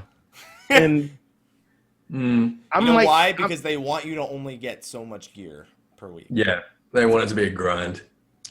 It already is a grind. With the prices we have on script items itself, it already is a grind. That's one thing that's kind of discouraging it. So either lower the damn prices along with upping the rate at which you get scripts, or just don't do anything. Well, it's their way of controlling the market, I think. Yeah, and then it makes things a lot more predictable. But it's still like some of the red script stuff still isn't feasible. You can increase the rate at which you get it, sure, but you're still locked to a certain amount of scripts you can get per week, and it makes the higher tier red script stuff still not feasible. Like, no, how many times have you bought a max potion ever? None. I mean, for me, it's really just if they want to give me a grind that makes it feel like I need to progress on crafters, just put that effort into getting the new recipes. It doesn't need to be on the gear also. You know, you have a choice. I mean, it doesn't need to be both. It doesn't need to be one or the other. It could be whatever the fuck they want it to be. But just getting the recipes, new recipes that are incorporated, like make it more of an effort to actually learn new things, as opposed to just this constant That would make more sense to me. Yeah. That's just how I feel. I mean, it is what it is. I mean, they have new recipes, they have new gear to get you to grind out and spend more time doing that. I mean, that's the fucking point of everything in an MMO, is to get you to fucking play it as long as possible. Totally. But you're right that like with crafting and gathering in particular, like it feels a little bit empty, doesn't it? Yeah. It's not like when I cap my scripts for the week, I'm not like happy about it. Yeah. when I cap my home scripts, I'm like, all right. Or are you like, yes, I kept my lore, or are you just like, oh fuck, that's done? And that's the one thing that's caused me to kind of go away from it, is that whole ceiling that you have every freaking week, and it doesn't need to be on everything. It makes it less fun. That ceiling doesn't need to be on everything. Ultimately, like crafting is one place that if they're gonna add a ceiling, make Make it your effort. And I get that they're trying to control the market and trying to control the amount of gil that goes around, like crafting and gathering wise. But that's it. It actually hinders it a little bit too. Again, nobody's buying max pots. Why the fuck would you need to? It's a bitch to make, and you're not going to make that much from it anyway because you're only going to get one stupid person, who I was stupid at first, to buy it. This motherfucker complains about having no money and then goes to buy fucking max pots. Just to try it out. I can't complain about max pots. I do use max pots. Our FC leader is the... If he wants to provide them, go fucking nuts. Tonberry. Yeah. And we have stacks and stacks and stacks of max pots. Just like Who the fuck is making them shits? Because nobody is making them shits on Behemoth. I only see like maybe 3 slots on the board. I don't know. Like I said, I don't know. I get my hand out every week. Here's your max pots. We're going to rent. Now, how much was it on your server? First off, how much? I don't know. Like I say, I don't need to buy them. I have no idea. So you could be selling them every week. No, I couldn't do that. I need to use them. You need to use them? I need to use them. How many them. do you get? Like 3? As many as I need. As many as I need. There's literally, I think, in our fridge at the moment, I need 6,000. We've probably got 10 stacks of 99 strength. About the same. Fuck y'all. Is it high quality? Of course it is. You wouldn't use non-high quality pots. Fuck that 5-minute cooldown. Yeah. So, there's some incentive to join Flair on Tonberry, everyone, and raid with us. It's because our sugar mama is ridiculous. So you get to raid with Ethys' fucking shitty connection. Yeah. It's That's not that bad. Come on. You're the robot in your voice disagrees. The robot in your voice definitely disagrees. All right. I thought it was pretty cool that we're getting the beast gear that they mentioned before. They mentioned this a while back. Oh, dude, that Vath gear. The Vath gear, basically, everyone's like, samurai? Samurai? No. Gonna cosplay as a samurai? Kung Lao. Kung Lao, yeah. Kung Lao or samurais. Those are pretty much the two. I think it's awesome because the Vath head reminds me of a old helm from Morrowind that I used to absolutely love. I get the helm from Dark Souls, the one that's a giant wrap that just goes vertically up. That is the best headpiece that's ever, the condom headpiece, I believe. Yeah, yes, please. Yes, please. Oh my god. The Vanu one looks great, and especially because it has a dance to go with it. That's the best part about the Vanu one. The Vanu one looks hilarious. Role play is now people who want to role play as a beast tribe, they can do it with these two. The thing is, that's only going to be viable in certain races. Like a Vanu, like an Elson wearing the Vanu gear is going to look ridiculous. No, he's just he was raised by them. He was he was thrown out into the wild, and he was raised by Vanu. And you're gonna find those people that just walk around like in the Vanu area, and that's just like, yeah, it's my home. This is my home. No, there are going to be people that are doing like full furry ERP in the middle of the exactly. You're gonna have the Vanu X NAF fan. There you go. And then we seeing Rhodes in Vanu gear is going to be amazing. Yeah, that's a thing. So on that note, they then also took us to show some of the gear from the Weeping City of Mach. They showed, I believe it's the caster set, the melee set, which I'm assuming is they're all just different palettes for the different melee sets. And then the tank armor, which really just looked like ripped up paladin armor.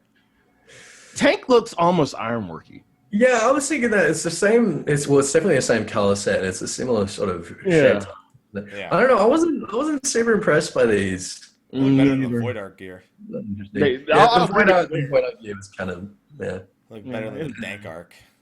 There you go. I don't have much to say about that.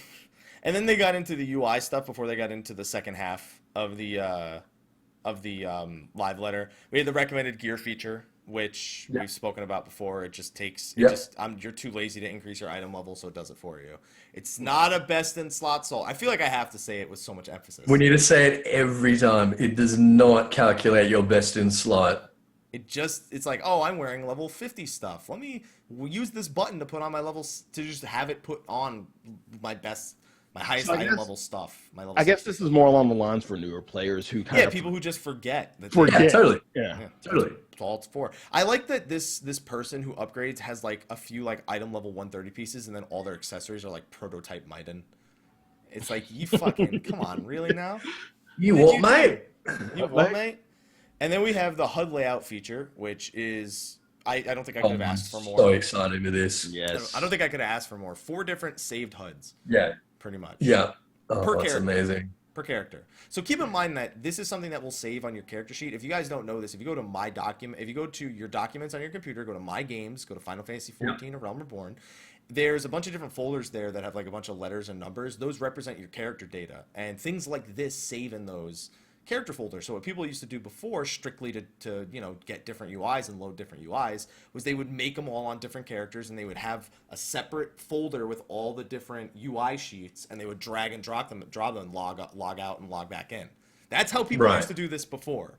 Now you have 4 buttons to do it, and if you wanted to, you could drag, this is another thing, you could drag across characters and then copy the HUD layouts onto different characters as well. Right. And you can macro this. So if you want to macro your HUD layout changes, you are also capable of doing that. So I probably will use it in a limited fashion, mostly because I just like to do it for different jobs. Like for Monk, I don't want, Monk and Paladin, I don't want this fucking giant thing in the middle of my screen for like totally and shit. So this will work. Now, one thing to keep in mind, it doesn't change your keybinds. So no, not at all. Even if you're going to change your UI around, just make sure that the keybinds still, you just keep in mind, you're still going to have to keep certain keybinds in certain places. So yeah, I could see it being useful for battle and PvP, because I usually have my PvP skills on one thing, and like when I'm just raiding, it kind of gets in the way at times. So can't really change it in the middle of a raid and have to redo it. So it's kind of feasible for switching from PvP to raid situations. Well, speaking of PvP actions, that's the other thing. They added like preset PvP actions, so you could, the way you save gear sets, you could basically save a set of PvP actions and just load it instead of needing to set to default and then put the points in.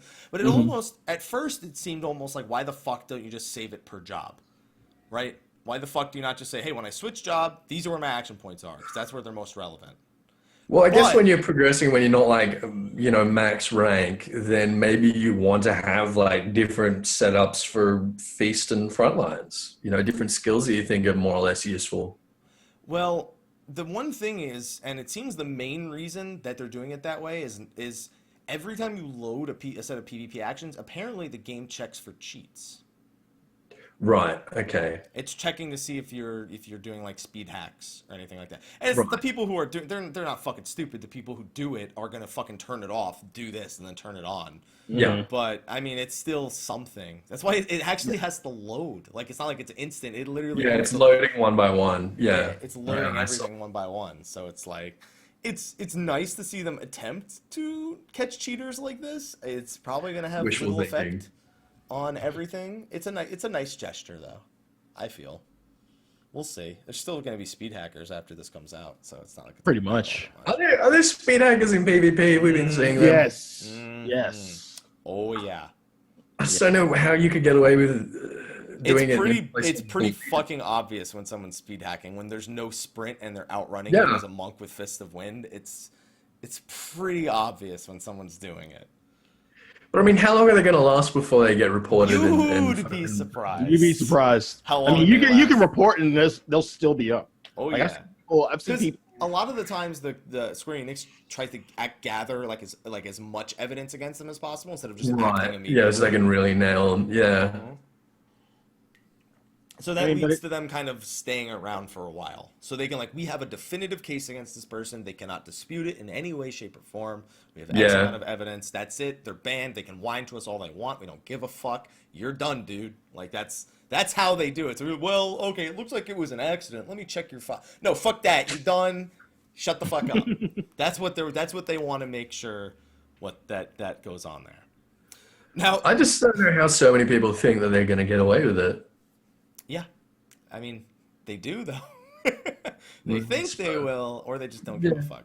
Now, probably one of the funniest parts for me of this entire live letter, I was laughing so hard, was partial match. This has got to be the most ridiculous use of it's too much data I think I've ever seen. Oh my God.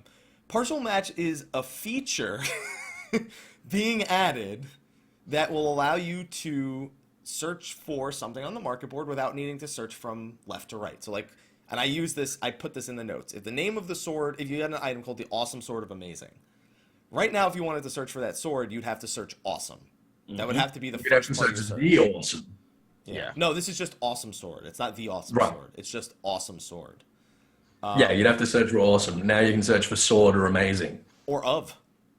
Oh. And so it just means you don't have to search left or right. Now, everyone was wondering the same thing. Why the fuck do I need to enable this? Because this is not native to the market board. You have to turn it on. Yeah, I thought that was weird. Like, I think this is a feature that makes sense, but like, why would this be optional? But then they said why they did it that way. They said because if too many people use this feature at once, it could very likely crash the server because it's too much data being sent. So just searching, like, the first they're releasing a feature and saying, oh, but don't use this too much because it'll crash the server, guys. So basically the server's going to crash when 3.3 comes out because everybody's going to be at the market board trying. Everyone's going to literally log in, go to the market board, and just try it. Yeah, right? Yeah, exactly. So you're like, hey guys, you're just letting us know. Instead of changing their default algorithm, they've now slapped an algorithm on top of a pre-existing algorithm, so it's sending twice the amount of data. Oh, lordy. Yeah. How dare. Strangely, I have a feeling I'm never going to enable it, and I'm just going to remember to search things without partial search.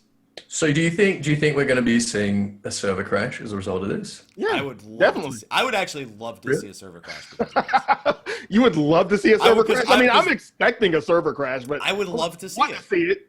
I would want to see it. I would love to see, and just have that as part of their PR.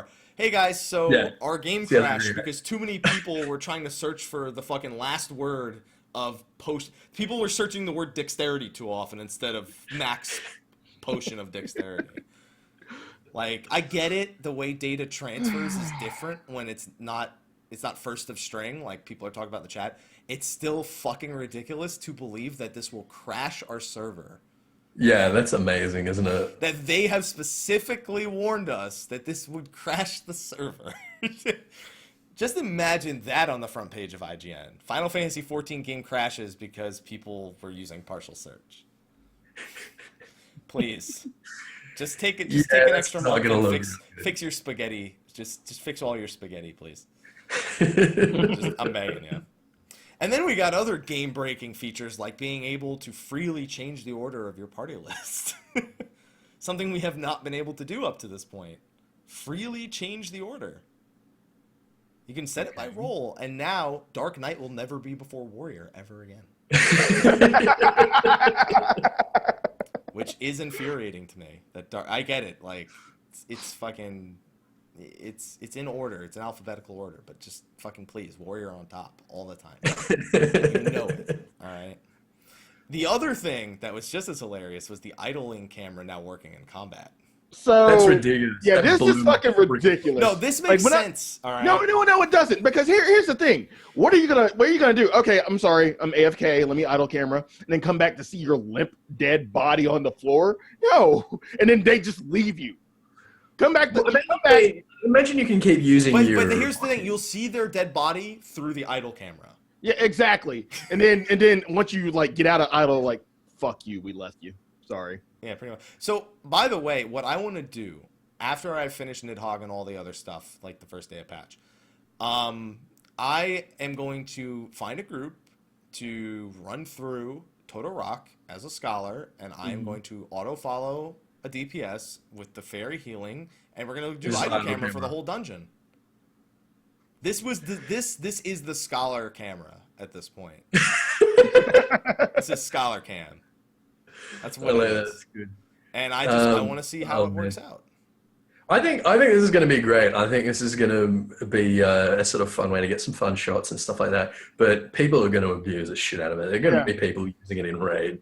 And notice how Yoshi P said not to use it during Duty Finder instances. So now what you're saying is I have to go use it during the Duty Finder. Duty Finder, yeah, exactly. Pretty much. I mean, that's like don't stand on the grass. Okay, I'm going to stand on the grass. I'm going to stand on the grass. Don't push that button. I'm going to push that button. Yeah. Anything that says don't do it. Give us some achievements for beating A8 Savage with idle cam activated. Like the whole time. Smile, you better hope the person you're following is damn good. Smile, you're on the idle camera. I can just think of what the devs would put in for something like that. Yeah, pretty much. Oh, man. Yeah. And then they added a bunch of like increased range and stuff for group pose, which I've used like once ever. So, and then they added new strategic options to the auto translate for the raid finder. That's handy. That's going to be useful again for people in Tomberry. Yeah, I mean it's probably going to be great auto translate options like we're chewing the fat, and I seem to have misplaced my keyboard, which is my personal favorite. I seem to have misplaced my keyboard. That is that is a great use of the auto translate feature. I'm so happy. So excellent. So excellent. Yeah. Gonna have great quality auto translations like that. And then we get to talk about the Anima weapon. Yeah. So we finally get to see that soul. Yes. That is manifesting in the form of that's we have already seen it. We've already seen it, but this is like a really clear image. But now it's on a piece of paper for us to look at forever.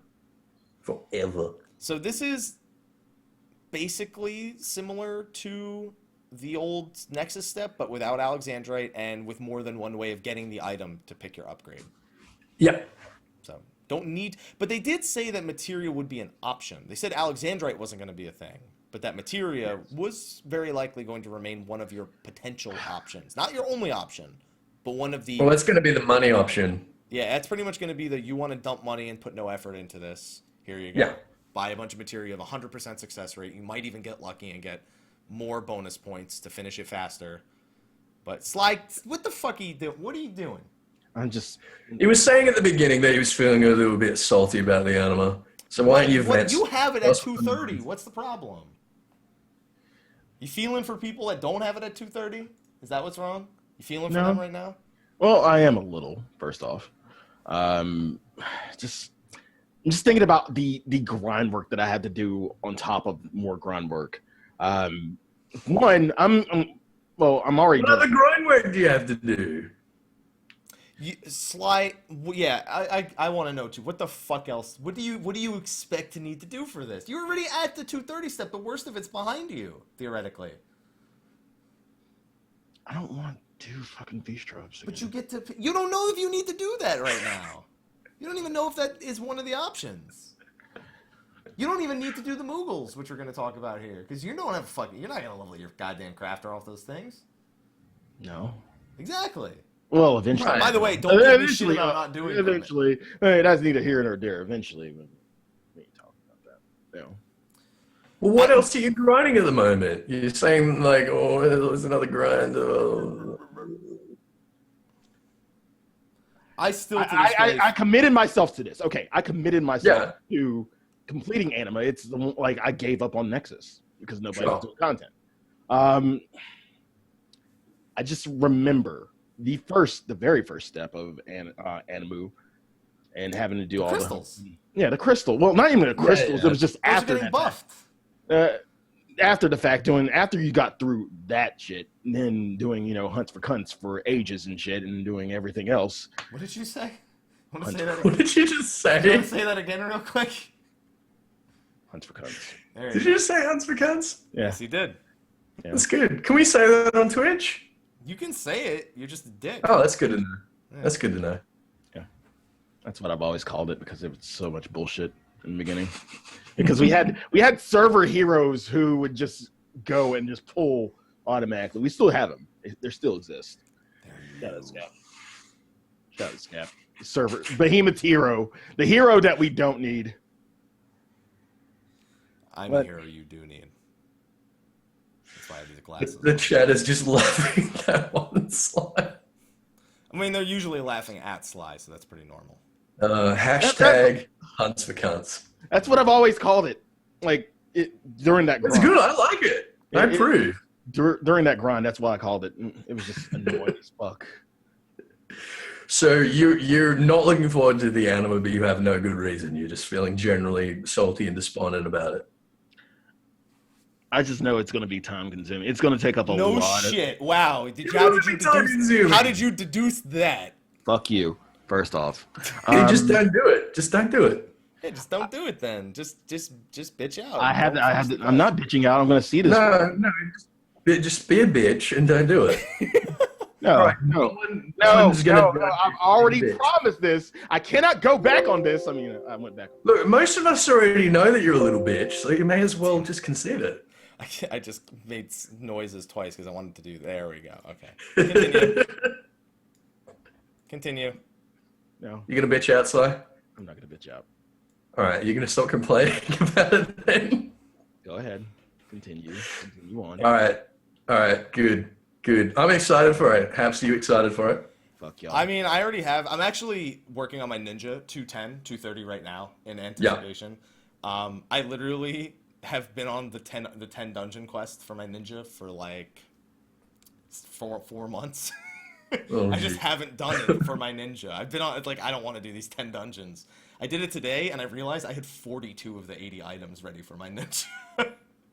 So I'm good to go. I'll have that shit done like in a week at this rate. Pretty good. So yeah, I think I'll get it done pretty quickly as well. Yeah. Let's talk about the secondary stats. So we got a secondary stat cap of 228, right? That puts it at I-240, by the way. Yeah, this is I-240, 228, and we can put a maximum of 120 into any one stat. So that means any of the dominant off stats, which are critical hit rate, skill speed, spell speed, and accuracy and parry, if I'm not mistaken. Yeah. So it means that if we want to split it between crit and det, so Sly and I, for instance, we're probably going to be going, 120 crit and 108 det, I imagine. Yeah. Right. Yeah. So that's how that's going to... Yeah, you'll just, every time that you put an item into it, it's +3. If you're lucky, you can get +4, +5, but it's 100% success rate, which is good. Yeah. Being able to track the progress 100% is always a good thing. Yeah, no tears. And the occasional luck, like, yeah, I got a +5. You don't ever necessarily feel bad because it failed. You just feel good because you got bonus.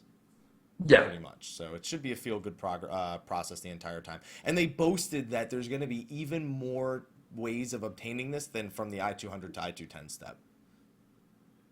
So I'm assuming. So here's my guess. Midas, normal. Mm-hmm. Easy. The fucking Midas normal will be a part of this. Okay. I have a feeling there's going to be beast tribes. They're probably going to include the beast tribes in another way. Yeah. Probably just another different thing to spend those tokens on. Mm-hmm. I wouldn't be surprised to see these items obtainable from the later fours in the Aquapolis, from Dragonskin maps, from maps in general. I wouldn't be surprised. Poetics, law, not lore. I don't expect lore. Not law, esoterics. Right. Poetics. Right. And then there's a few other ways, like they can make it so like Diadem? Yeah. I mean, here's the thing. That's actually hasn't been mentioned. Diadem is supposed to get a major update every patch before 4.0, and they have made zero mention of it. Also, I do expect Void Arc. I do expect Crystal Tower to probably be again. They'll probably reuse Crystal Tower again, make it another reward from the weekly. So basically everything, like whatever. I literally expect if you sneeze at a fucking Moogle, you'll probably make progress towards this fucking thing.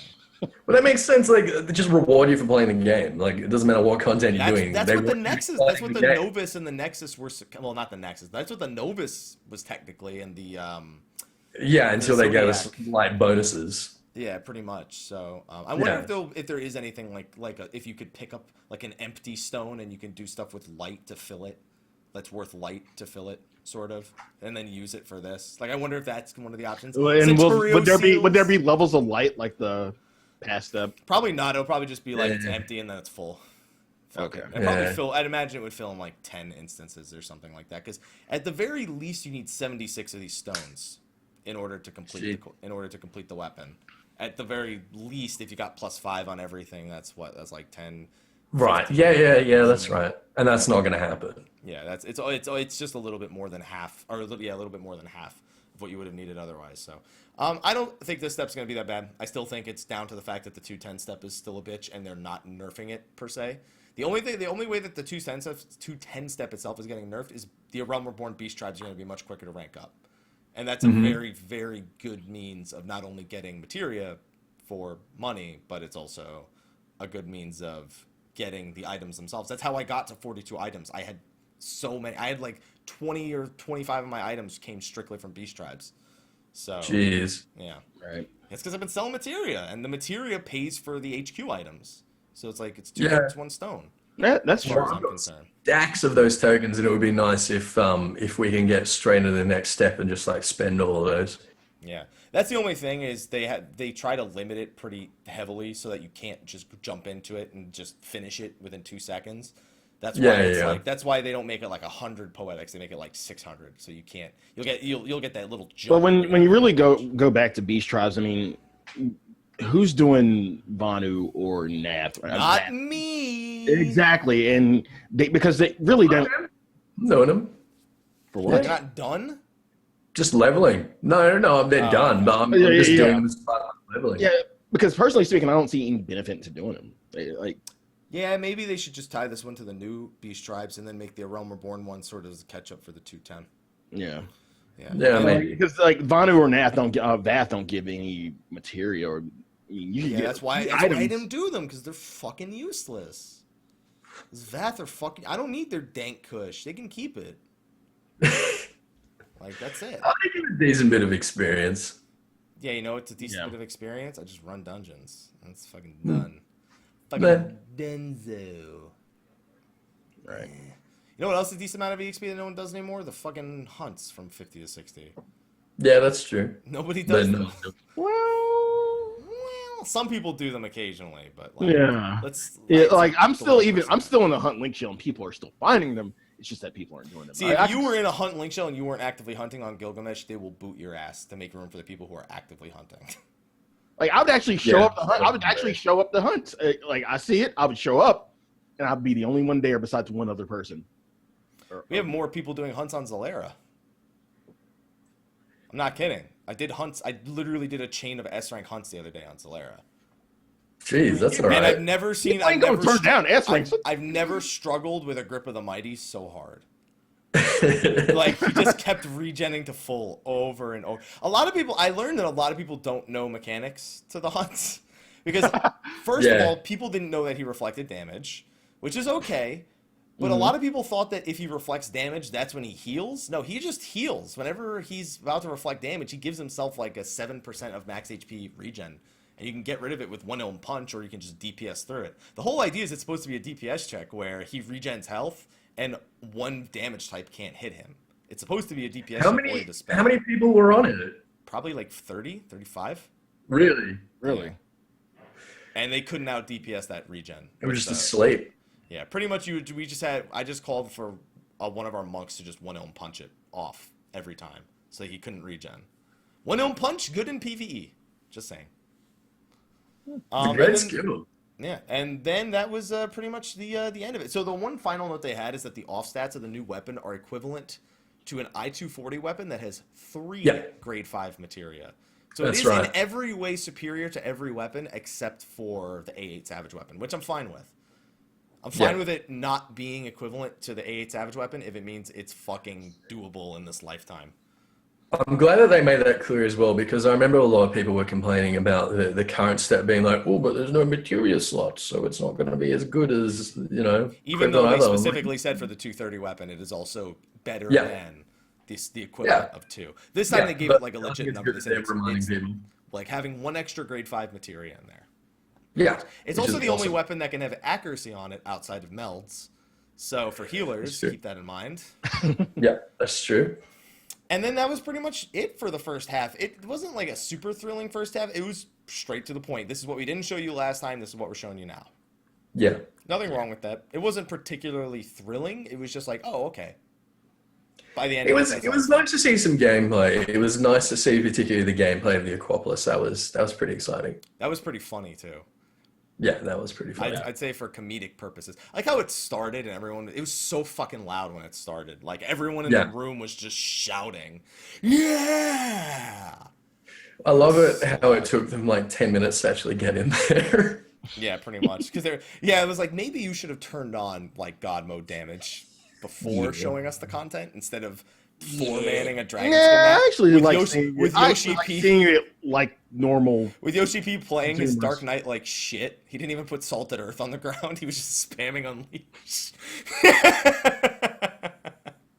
He didn't. I feel bad for the Yoshi jokes every time he does something new. Or you know what's funny? His he does it to himself. A black mage would have been perfect for killing those faster. I think he does it for comedic value. I honestly think as a creator, he has to be good at it. Yeah, he's just trolling us. As a creator, he has to be good at the fucking game. He has a Ray group problem. Doesn't have to be good at it. No, he doesn't. He really doesn't. We saw him die like multiple times at PAX. At PAX, I know. I still think comedic value. I'm glad someone's giving him the benefit of the doubt. Somebody has to have faith in this man. I have faith that this man will continue to patch my game. Yeah. That's about it. Yeah. For at least another 7 or 8 years. Yeah. That's all we care about. And then the second half, they brought in one of the main scenario writers, and a lot of people were immediately acting as if like all the other main scenario writers were shit compared to this. Everyone in the chat was like, "Oh, they wrote this person wrote Coil. Oh, they didn't write Alexander."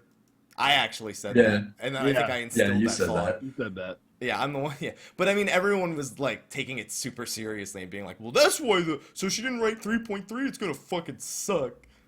Well, she is like one of the more important scenario writers, considering obviously she's done Call, she did Crystal Tower series, and she did all of the Ethys portion, basically everything leading up to Garuda there in 2.0, which is when Oshifon was. She also worked on 2.55 as well. The cutscene. That's true. Yeah, exactly. So like a lot of like really big sort of iconic pieces, and although that part of the 2.0 main scenario isn't particularly memorable, it introduces the character of Oshifon, and it's sort of where all of that builds from. Oshifon is effectively her baby, and he is probably the most popular NPC in the game at the moment, right? In Japan, the only one that is over him is Yashtola, if I'm not mistaken. Right. She's the hands down most popular in Japan. Yeah. So she's had a lot of success. You know, it seems that everything that she touches in this game seems to turn to gold. So it was an interesting interview. I thought it was really good.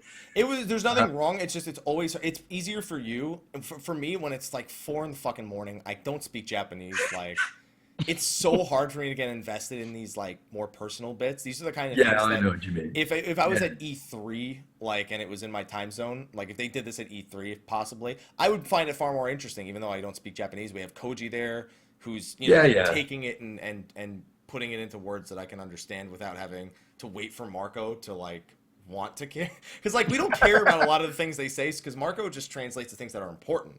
So if there's nothing important going on, then it's hard for me to enjoy this because I don't speak Japanese. Problem will be solved when I learn Japanese. Never. When? Yeah, never.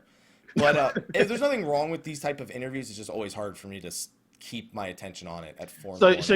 So you don't think they're fluff? No, I don't think that they're fluff. They're not necessarily always relevant to the patch. Like there are sometimes little tidbits you learn a little bit about what's coming up, like how we learned that. And we did. Yeah, like we learned that Regula Van Hydrus. We are fighting him in a little sort of mission with the Scions, which I saw in a screenshot, and that battle is going to change him profoundly. In other words, he's going to become captain. Will we see face? You think we'll see face? Probably not. Okay. No, I don't think we'll see his face. Yeah, but right, like it wasn't super relevant to patch 3.3 because they said like, all right, we're going to ask her some questions about what she thinks of patch 3.3. But she was like, well, I didn't contribute to writing patch 3.3, so I don't actually know what's going to happen. But for me, I wish this would happen. I hope Estinian is okay, you know. The Mughals. She lost so many brownie points with me when she said that she hoped Estinian was going to be fine. Someone needs to stay dead. Somebody. I agree. Somebody needs to stay dead. And don't talk about Moonbreeder. We don't give a fuck. She's gone. No, they haven't even mentioned her in fucking ages. All right? I know. We haven't. She'll get mentioned again soon, though, because Urian J is still probably fucking playing his... Trying. Yeah, he's planning something. Yeah, he's playing his cards. But no, I think Estinian needs to stay dead. Yeah. People just can't fucking live over... Yeah, except for Gaius. You don't want fucking Gaius to stay dead. You fucking hypocrite. Super guys. No. Y'all don't get the fucking cherry pick who you want to stay dead or alive. Of course I do. Of course I do. No. Why not? Why shouldn't I? I want one of the Scions to stay dead. And Midfilia, they're gonna fucking do something. I'm still sold. No, everything that happened in 2.55 was undone. That was infuriating to me. I don't agree with that. I think everyone's lost something. We've had this discussion before. They've lost something, but I wanted them to just be dead. Yeah. I don't know. Arguably, like, what's happened to Y'shtola and potentially Thancred is a lot more compelling than being dead. Is that they effectively have a death sentence being like drawn out, right? Right. So, or they could have just died. Yeah. Anyway, we'll see how that turns out. Yeah, because I already guarantee that if Y'shtola's dying from her sight, trying to see things, fucking Matoya is just gonna be like, "Oh, take my fucking life energy. Here you go," and then I'll be sad about Matoya's death. And then they'll bring her back somehow. I don't fucking know how. Will we be sad about Matoya's death? I don't know if I'd really care. I didn't really. I'll be sad about Matoya. I mean, she's like 1 billion years old. We know Y'shtola's going to take her place. We already know. We already see it coming. So it like the blow is already softened a bit. Yeah, I don't know. I think her dying is just going to be like, well, she was old. She's going to die. Passing of the torch. She's going to die saving Japan's favorite character. Who is? Matoya. Matoya is Japan's favorite character. No, she's going to die saving Japan's favorite character. Oh, yeah, sure. All right. Isael and Hoshfon's deaths were good. I was glad they were dead because it actually had impact. I was like, oh shit. Exactly. Bring back legs, please. No. Focus on one woman at a time, but just go stick to your Tiamat. All right. There you go. And then like we got some other confirmations, like Nero Tolskeva is coming back. He had to. Like they couldn't just walk him off like that. Just be like, no, I'm done. And that's another reason I think that we're heading towards Alamigo and Garlemald and stuff like that, is if we're getting, the Garland characters getting more involved again. It's going to be a reason. Nero and Sid have one of my favorite stories going on there. I love rivalry stories. Yeah. Even if Sid doesn't see it as a rivalry, Nero does. That leads him to make very rash and stupid decisions, just trying to prove himself. And I think that's a story that could be fleshed out a lot more, especially because we do not see a lot of Sid. Like, Sid has really fallen down in terms of his importance. We see him in Alexander and occasionally in the main story, and that's it. We don't see much of him elsewhere. He saved us. It hasn't been that long since, since the shit he was doing for us in Heavensward. He was flying us around. Yeah, but I mean, he saved our ass, right? Yeah, he saved us from. He was flying us around while we fought Bismarck, and then he just fucking kept flying us around while we got our ass kicked by the Asians and the Bishop. But I mean, in the Final Fantasy universe, it's kind of what Sid normally is, right? He's a taxi driver. I mean, like, with the exception of the one Sid that, his involvement in the Crystal Tower series, because him and Nero's involvement in the Crystal Tower series, to me, is what made that series more interesting. Because they were sort of like the factor that made it not just a Final Fantasy III retelling. Their factor is what made it Final Fantasy XIV realistically. Yeah, I agree with that. But I feel like you're saying that he's like falling out of the limelight. Well, I think other than the Crystal Tower series, he's that's all he's ever been through 1.0 and 2.0. Yeah, and that's disappointing. Well, he wasn't even in 1.0. He didn't even appear there. Yeah, he was. Yeah, he was. I don't remember seeing Nero ever in 1.0. He ferried us up. Oh no, I was talking about Nero. Yeah, no. I'm not talking about Nero. I'm talking about Sid. Yeah, Sid was back there. Yeah.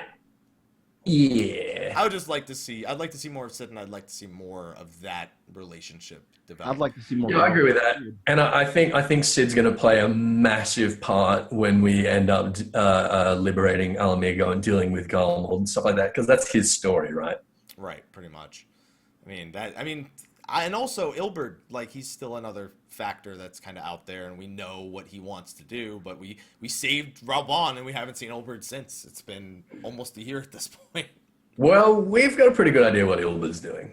Yeah, we know, but the thing is, like, at this point, I would be surprised if Ilberd didn't end up helping him in some way, but like, there's always going to be that friction between him and Raubon, because we're gonna try and free Alamigo, and that's all he wants. Yeah, but I think that the way he's going to do it is with the Omega weapon. That's Gilbert's an extremist in my opinion. He's going to do something really, really off the rocket. Yeah, I think Ilbert wants the Omega weapon. I think that's going to be the direction his story goes. It has to, and then fucking Shinryu comes out and they just battle. Yeah, he comes through a portal of the void. Where the fuck is Varys gonna fit in all this? Because we haven't seen him for a while. I don't see, the thing with Varys is he's in a really dangerous spot right now. Where I have a feeling, so basically back in 1.0, Gaius was supposed to be kind of like the limelight, but they used Nail, who was working under Gaius, to act sort of as what tempered him back. I have a feeling Regula's going to play that same role, where Regula is going to be the one who goes nuts and tries to do all this shit, and that's going to make Varys just, like, take a step back and be like, all right, well, this just got way fucking crazier than I'm willing to be involved in. And then he'll probably just keep popping up throughout the expansions as he kind of tries to... Because he's a very forward general. Like, he's not someone who's just going to sit back at the Capitol and let shit happen. To make it clear to everyone, we're talking about Varys Zos Galvus, the current Emperor of Garlemald. Right. And like you say, he was a military leader. That's how he sort of ascended. His uncle was the preferred successor, but he was more of like a politician, whereas Varys has always been the sort of head. What was he? The high legatus? I don't remember. What do they call it? I don't. Anyway, he was the only person who was like ranked above Gaius in the military. Right. Yeah, and I mean that's gonna play an important role. Like, he's always gonna be on the forefront because he always wants to be where the war is happening. Yeah, totally. Yeah. That's where he's comfortable. That's what he knows. And at the same time, I don't think he's that much of a fucking idiot to see what Regula's doing and just be like, yeah, that's okay. No, he's not going to be okay with that. So like, this motherfucker's going to be stronger than me. I want nothing to do with him. Yeah. Which is pretty much how it's happened. All of the most important figures in Garlemald end up being far weaker than the ones under them because of the way that their stories are structured. Yeah, so they're really more of figureheads than anything. It's always like we have the Final Fantasy XIV villains, and then they always use the different legions to represent the older games. Regula is leader of the 6th Legion. He's messing with the Warring Triad, you know. Yeah. Nail was leader of the 7th. He summoned Meteor. You know, that's how they line up. Gaius was 14th, and that's why his story was the 2.0 story. And that's why he's going to come back. No. Because, hey, Final Fantasy XIV is not over yet. Yeah. So. Which Legion do you expect to see next? I expect to see 5th. Yeah. Yeah, I think. And what do you think? I think with Kryl and the Baldessians, I think that the 5th is probably the next lined up. Okay. And with what happened to the Isle of Vault, it's very similar to what happened with Exdeath when he got control of the Void. Yeah. That's a good point. Yeah. So I think the 5th is next in line. What about the 15th? Oh. Who's going to be the leader of the 5th? They only have 14 legions, for anyone who knows. But what if they construct the 15th legion? What if they have a zero legion for type 0, and it's just like 50, it's just fucking it's just a bunch of kids. What if they have someone who looks like Ace? What if they have the second iteration of the 10th Legion and they have Vegnagon? Oh no. Oh, shut up, Mike. You're going too far. Please. Shut up. What if we have the 9th Legion and Necron comes out at the end? They're like, who the fuck are you? I can do this all day. 8th Legion's on the moon. Yeah, no. Well, no, that would be the 4th Legion. The 8th Legion did have a space scene, but I wouldn't put them on the moon. Yeah. I wouldn't put that one on the moon. I'd put the 4th Legion on the moon. Oh god. The Pop Star Legion for 10. I'm sorry I asked everyone. This is my fault. Yeah, it is. You goddamn right. I'm glad you brought up the moon and not me, by the way. Yeah, well, I was waiting for it. Yeah, beat me to the punch. Yeah, just imagine the face from the fucking moon in Legend of Zelda. All right. So that's a live letter. Yeah, that was pretty much the live letter. I mean, we were talking about the main scenario writer, whose name escapes me right now, who I didn't. Natsuko Ishikawa. Natsuko Ishikawa. Okay. Yeah, and then she's great. Yeah, Ethys wants to marry her anyway. So I'm telling Koji. I know. I want a fucking job, dude. You better go ask Koji for that one. Moves past the love part. No, fuck you. Yeah, no way. Yeah. Fucking dream job. There you go. You just want access to the Bible. It's okay. Well, it's not even that. I just want to write for him. Don't fuck it up. That's it. I'll fuck it up if I want. Koji won't stand for that. I'll never forget Koji's response to the books. You and Koji could talk about those books all fucking day. The developers, they didn't put any books in the library. I wanted books in the library. They didn't do anything. There were no books in the library. I was so mad. There were no books in the library. Koji in a nutshell. Yeah. And then they did their little announcements part at the end, with my favorite being the Make It Rain campaign. Make it rain! Which starts this Friday. Yeah, it starts this Friday. Yes. It is a Gold Saucer seasonal event. It is unique to 14. It has no sort of real-life ties. Because there's a break in real-life holidays for them to kind of make an event for. So, like, instead of making a new attraction, which, honestly, will probably only be about as popular as the Make It Rain campaign's duration, and then people will abandon it forever, like Lords of Verminion. Yeah, that's a good one. They let's just make the seasonal event instead. Give it some unique quests. Give it a 50% MGP buff, so people feel a little bit more incentivized to go into the Gold Saucer, and give it a few emotes and a few furnishings, and you're good. Give it an emote and a few more furnishings, and you're good. I think this was the better choice. They're really trying to push Fenrir with this, I think. Well, that's because Fenrir's like the prize, because they know no one gives a fuck about that Cloud Triple Triad card. It's like no one's fucking. No, because hardly anybody does Triple Triad anymore. Exactly. People collect the cards, and that's it. Nah. Yeah. Oh, and as Vivi has pointed out, this event will never be available in China because the Gold Saucer is not available in China. So keep that in mind, that because of their what's considered kind of taboo over there, like skeletons and gambling, is the Gold Saucer is not in the Chinese version of the game. That's good to point out. So we have the Make It Rain campaign. So that starts this Friday. Don't do your challenge logs. This is a 50% boost to pretty much everything except for the Chocobo challenge ones that give like 4K. Really, 50%. What? Yeah, 50%. 50%. Is that including mini crackpot? No, I actually there's a list on the dev blog actually. Let me pull it up because they made the post the day it came out. Dev blog, Final Fantasy 14. Greetings everyone. So it's a 50% buff to mini crackpot, gates, chocobo racing excluding challenge races, triple triad match rewards including matches held outside of the Gold Saucer, triple triad tournaments, Lord of Verminion tournaments, mini games, and the challenge log. Okay, all right. Yeah, it's quite sizable. It's pretty much everything except for the jumbo cactpot and challenge races. Because you got 50% on the jumbo. God damn it. Oh my god, the jumbo. Holy shit. Yeah. The challenge log is a big thing for me because those 3 Verminion matches that I AFK every week, that's an extra 5,000 for that. So more reason to AFK a Lord. And if you get 10,000 from the mini cactpot, it's 15,000 for the duration of the event. Yeah, that's insane. Yeah, so this is a good opportunity to grab any glamour you're looking at from the Gold Saucer. So keep that in mind. And then they also, in the post, remind you that there is also the free company action that adds another 15% on top of that. So you can get up to 65% more. So that was, Kamate wrote this. So thank you, Kamate, for reminding us, even though I imagined it was on the Japanese development blog first and that you just translated it. Hey, don't take that away from Kamate. Thanks for translating it, Kamate. Thank you. I'm thanking him for translating it. That's him. And then you have the event rewards. I like the Eureka. It's just an exclamation mark. At first, when I saw it, I was like, why does that just look like a quest NPC from like World of Warcraft? And then I realized that that's not what it was.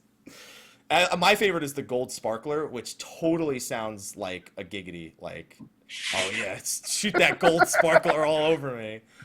You would make it a giggity thing, though. It's literally called the Golden Sparkler, and it's in the Make It Rain campaign. Like, all right, okay, you're stretching it a little. No, I didn't even think of that. Somebody else brought that to me. Oh yeah, yeah. Yeah, and now you'll bring it to us. Yeah, I'm bringing it to you. And everyone else. You're welcome. Thanks, Mike. You're welcome. No, thank them. Good job. So what else do we got coming up for events? Another thing, this more towards new players. The free trial will now be up to level 35. This is as of patch 3.3. If I understood correctly, as of patch 3.3, that'll be the maximum level. So you could actually get to a job within the free trial, and you can beat Titan. That seems to be as far as you'll go in the main story. So it's the 20 never made much sense to me. You've seen nothing up to level 20. You have no idea what how the game works, what the game is. You some jobs you literally haven't had to push more than one button what you yet. What you had before, do you think they gave you enough to make a No, if I was someone who had no interest in Final Fantasy and I played the Final Fantasy 14 free trial, I wouldn't be any more interested in playing it. No. Other than the fact that I make an educated decision. No. The most common thing I heard from people was when they got to level 20 was they were like, oh yeah, it's pretty and all that, but this 2.5 second GCD is like really frustrating me. And you have to explain to them like it gets better later, but you don't get to play it till later unless they spend money on it. Yeah, and that's the thing. We still have to wait for that PvP free trial that they said, the one that literally just gives you a level 60 character that you basically can only PvP on. Because that's probably going to be the best representation of combat people will see. Yeah, playing that. Even if they're not a big fan of PvP, as long as you can do Shatter and you're not just doing the Feast. If you can do like Shatter and Seize, then that'll be where people see the most combat. Because then they'll also be able to go to the Wolf's Den and hit the dummies there with all their skills at level 60. Yeah, totally. So you think this will actually draw more people in than before? I think it did work. It's more likely. We wouldn't be where we're at now if it didn't work. Yeah, there are people who finish the level 20 and they go, wow, this is really cool. But there's also a lot of people that get to level 20. I feel like there's more people that get to the end of the level 20 trial and they don't. They're not sure. They still need another opinion. Like a lot of people. Yeah, and some of those people are going to come back. Yeah, a lot of people come into Twitch chat and they go, I finished the trial, and I was like, I don't know. The gold cooldown seemed long, and I didn't really get it. Like, I don't get what the big deal was. And then they get to 35, they get a job, they understand the importance of the armory system a little bit more because they now have had to level 2 classes, 1 to 15, 1 to 30. They've unlocked a job, they understand how that system works, they've finally gotten at least one full 3-tier combo, regardless of the job they're playing. Like, fucking look at Black Mage, Thaumaturge, and Lancer in the fucking trial. Like, do you really want to play the game after hitting fucking Impulse Drive for fucking 16 levels? Like, no, you don't. Nope. So I think this is a solid move. I think it's still just the next step. I still think they need that level 60 PvP trial ASAP. Like, that's something that's so important for more reasons than I think they realize. They also shout out a few things like a role-playing convention in Cologne, Germany this coming weekend called the RPC.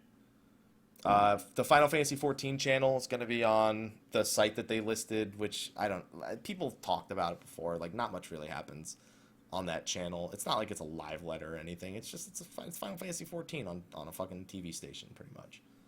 It's not much to really say. What's wrong with that? Nothing wrong with that. It's just like, I'm not going to watch it. Well, I might stream Final Fantasy 14, but I'm not going to watch it. Come on. That sounds really ass backwards coming from you. Fucking double standard. That's like how it's like I make guides, but I don't watch them. Final Fantasy 14, but like I'm not gonna watch it. No, why the fuck am I gonna watch it? That's boring. Yeah, that's like I make guides. I don't watch them. Yeah, fuck that. People are like, do you need a guide here? Do you need a guide for this boss in Final Fantasy X? No, I don't watch guides.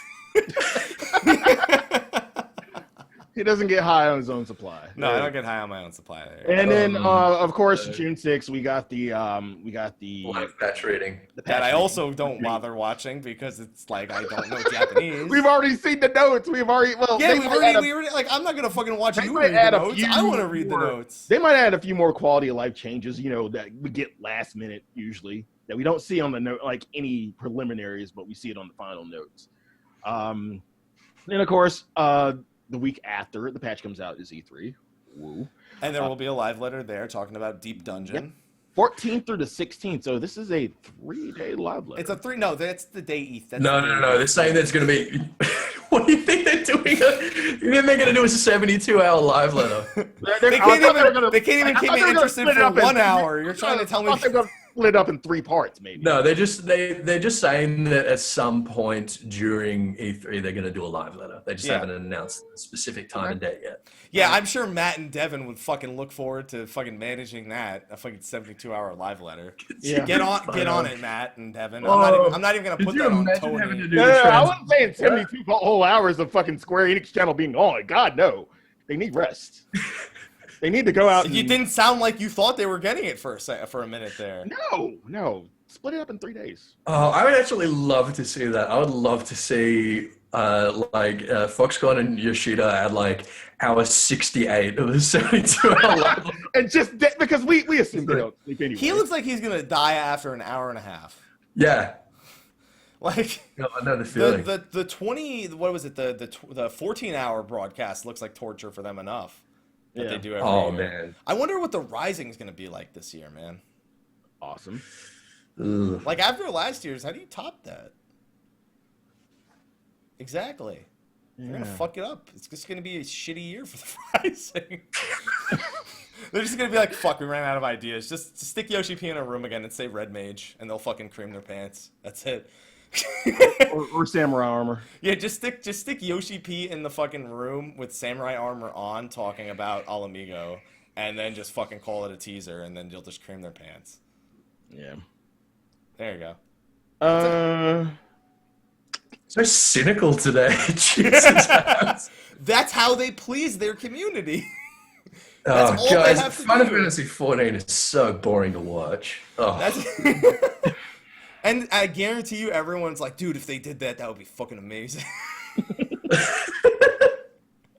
Fucking everyone creamed their pants when Koji said, we're gonna take some questions from the chat. Maybe someone wearing samurai armor could ask a question. Yeah. And it's like, everyone's like, oh! It's like, you didn't even fucking say anything. He just said samurai armor and just everybody just... He literally, so let's say if someone with samurai armor's in the crowd. Oh! That was exactly what happened.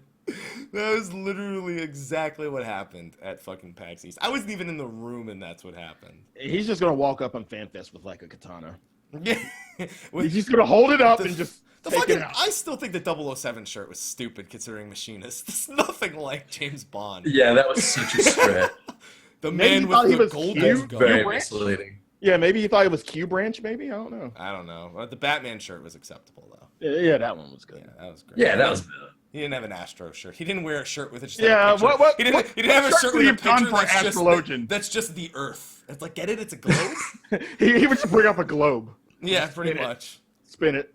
Yeah, he'll just put like, hey, I brought something to entertain myself while we're doing this live are we getting cartographer? It's just a globe.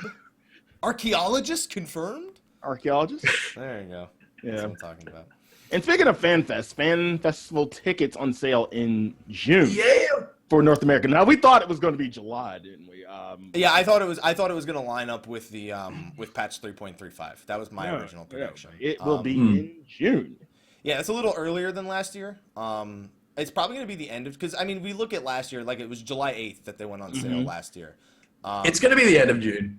Yeah, so it's probably going to be the last. I think they literally said in about a month. Yeah, because here's the thing: it's a week earlier, the fan festival, so I imagine that like the very last week of June is pretty in line with last year's amount of time. The one thing that's different is they had no mention of general admission this time. They literally said tickets will only be available for current subscribers. Now, last year they did a pull for current subscribers first. Then they did general ticket admission. That's not made. Well, imagine that if they don't sell out for subscribers, then they will open it to general admission. They will sell out for subscribers. That's not. Yeah, I'm sure they will. That's the thing. There was just no mention of general admission, which was surprising, sort of. But like at the same time, like if you're not playing the game, why are you going? Like, that's the question. And that's honestly, I think the main reason for this is they're trying to prevent people from buying the tickets to scalp them. I think that's the main reason why they're trying to make it strictly available for subscribers, which I accept.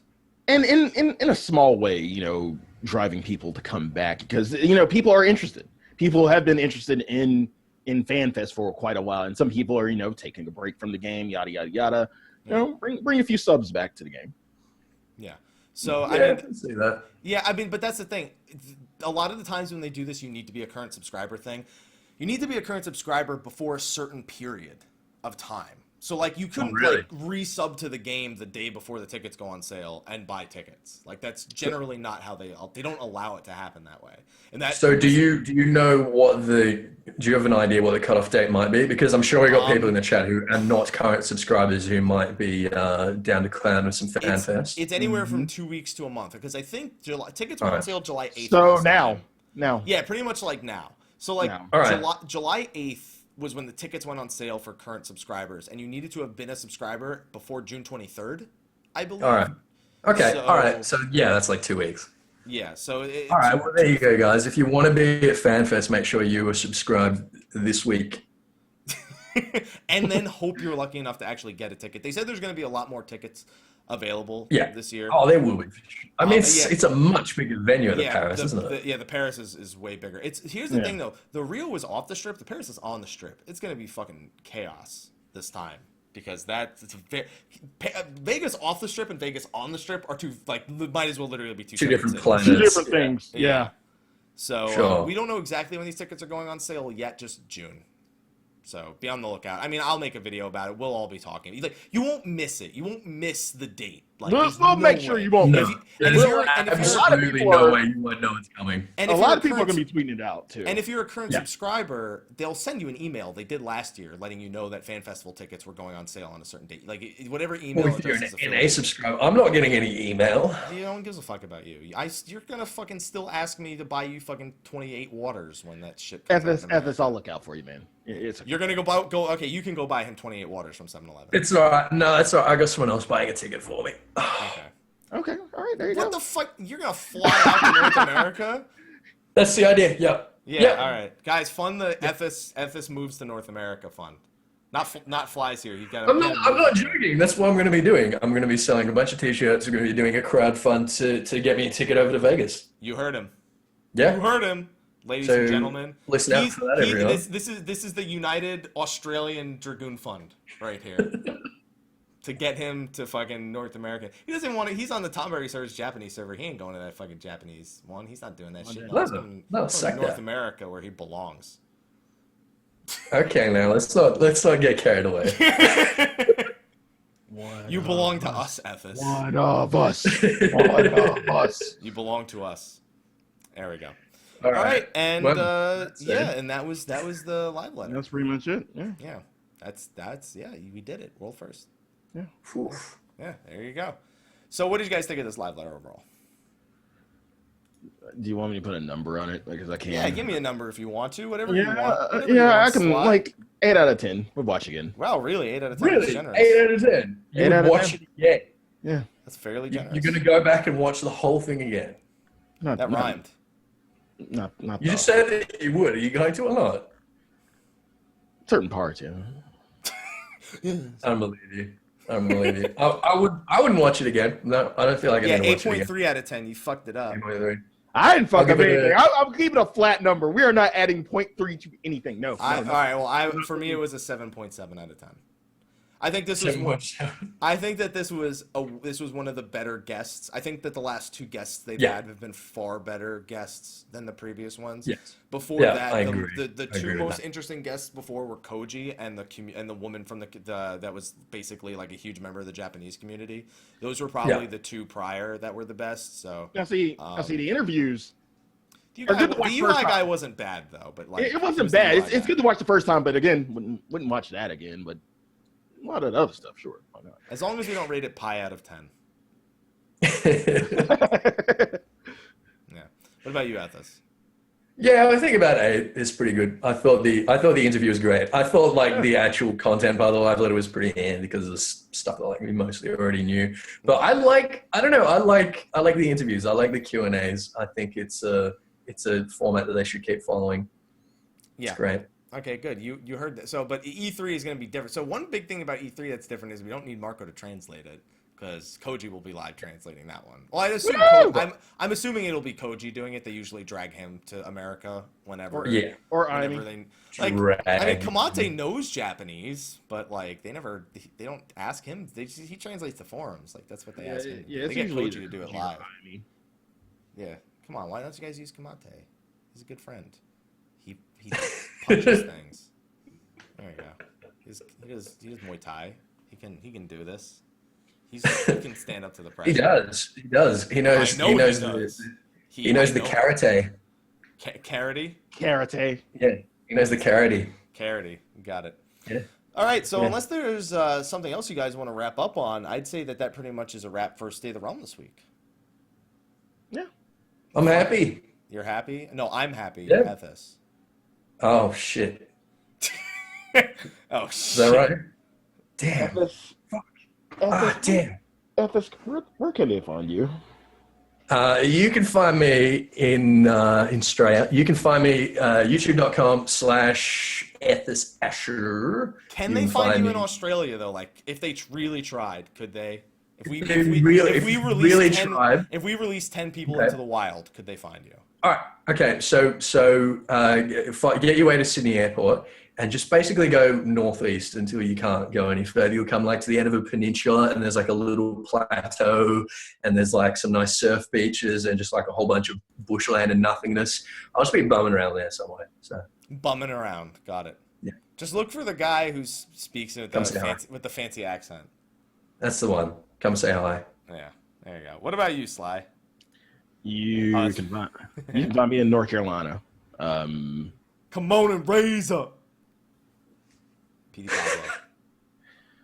can find me on twitch.tv/Slyakagreyfox. You can find me on Instagram at Slyakagreyfox07. You can find me on Twitter at Slythefox. You can find me on Behemoth Plot 14 Ward 5 of the Lavender Beds as Fox Sly. You can find me on Mateus, which I haven't been to in a while, as Slyakagreyfox. Yeah, how's making Mateus great again going, by the way?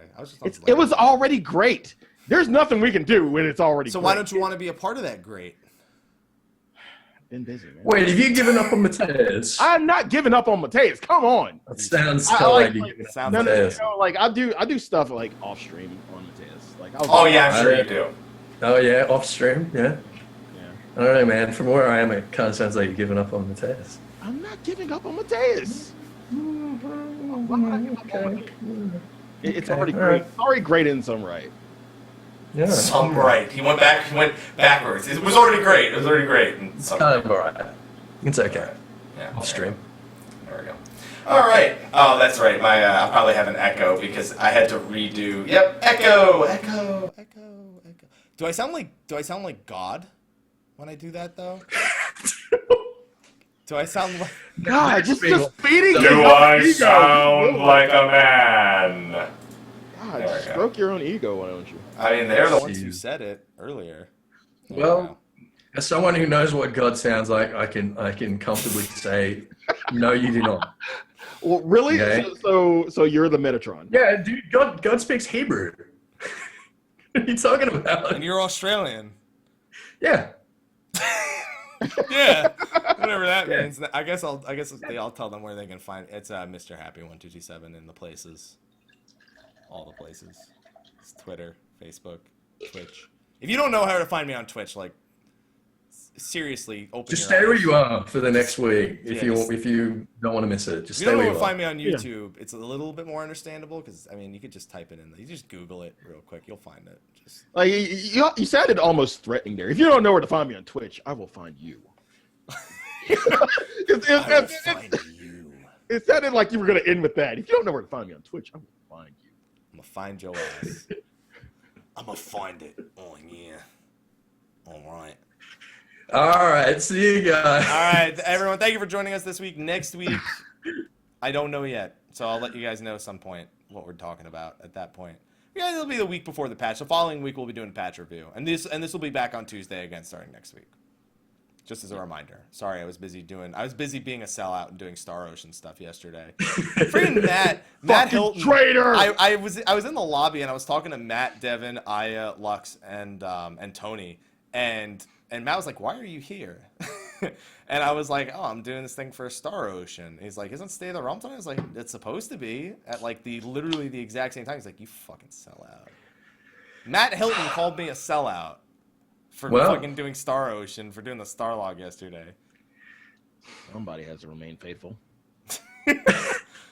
At least I told him I was there, and then I tried to hang out with him later, and he's like, "Here's "Sorry, my dumb ass. meetings." My dumb ass hits up mail. I'm like, I know. Oh, where's the call? Motherfucker, I literally last Tuesday I was like, yeah, so next week I'm doing this thing with Star Ocean, so we will have my mind is set on schedule, so it's ingrained to just be there expecting the call on Tuesday.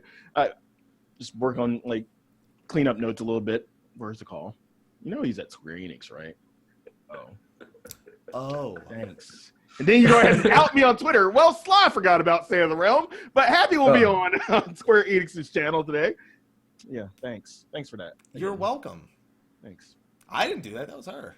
Somebody has remained faithful. You know, I'm ready. I was ready. I had beef jerky while I was there. It was fantastic. This fucking post show. This isn't even a post show. This is still part of the show. Okay, bye everyone. See you next week. Yeah.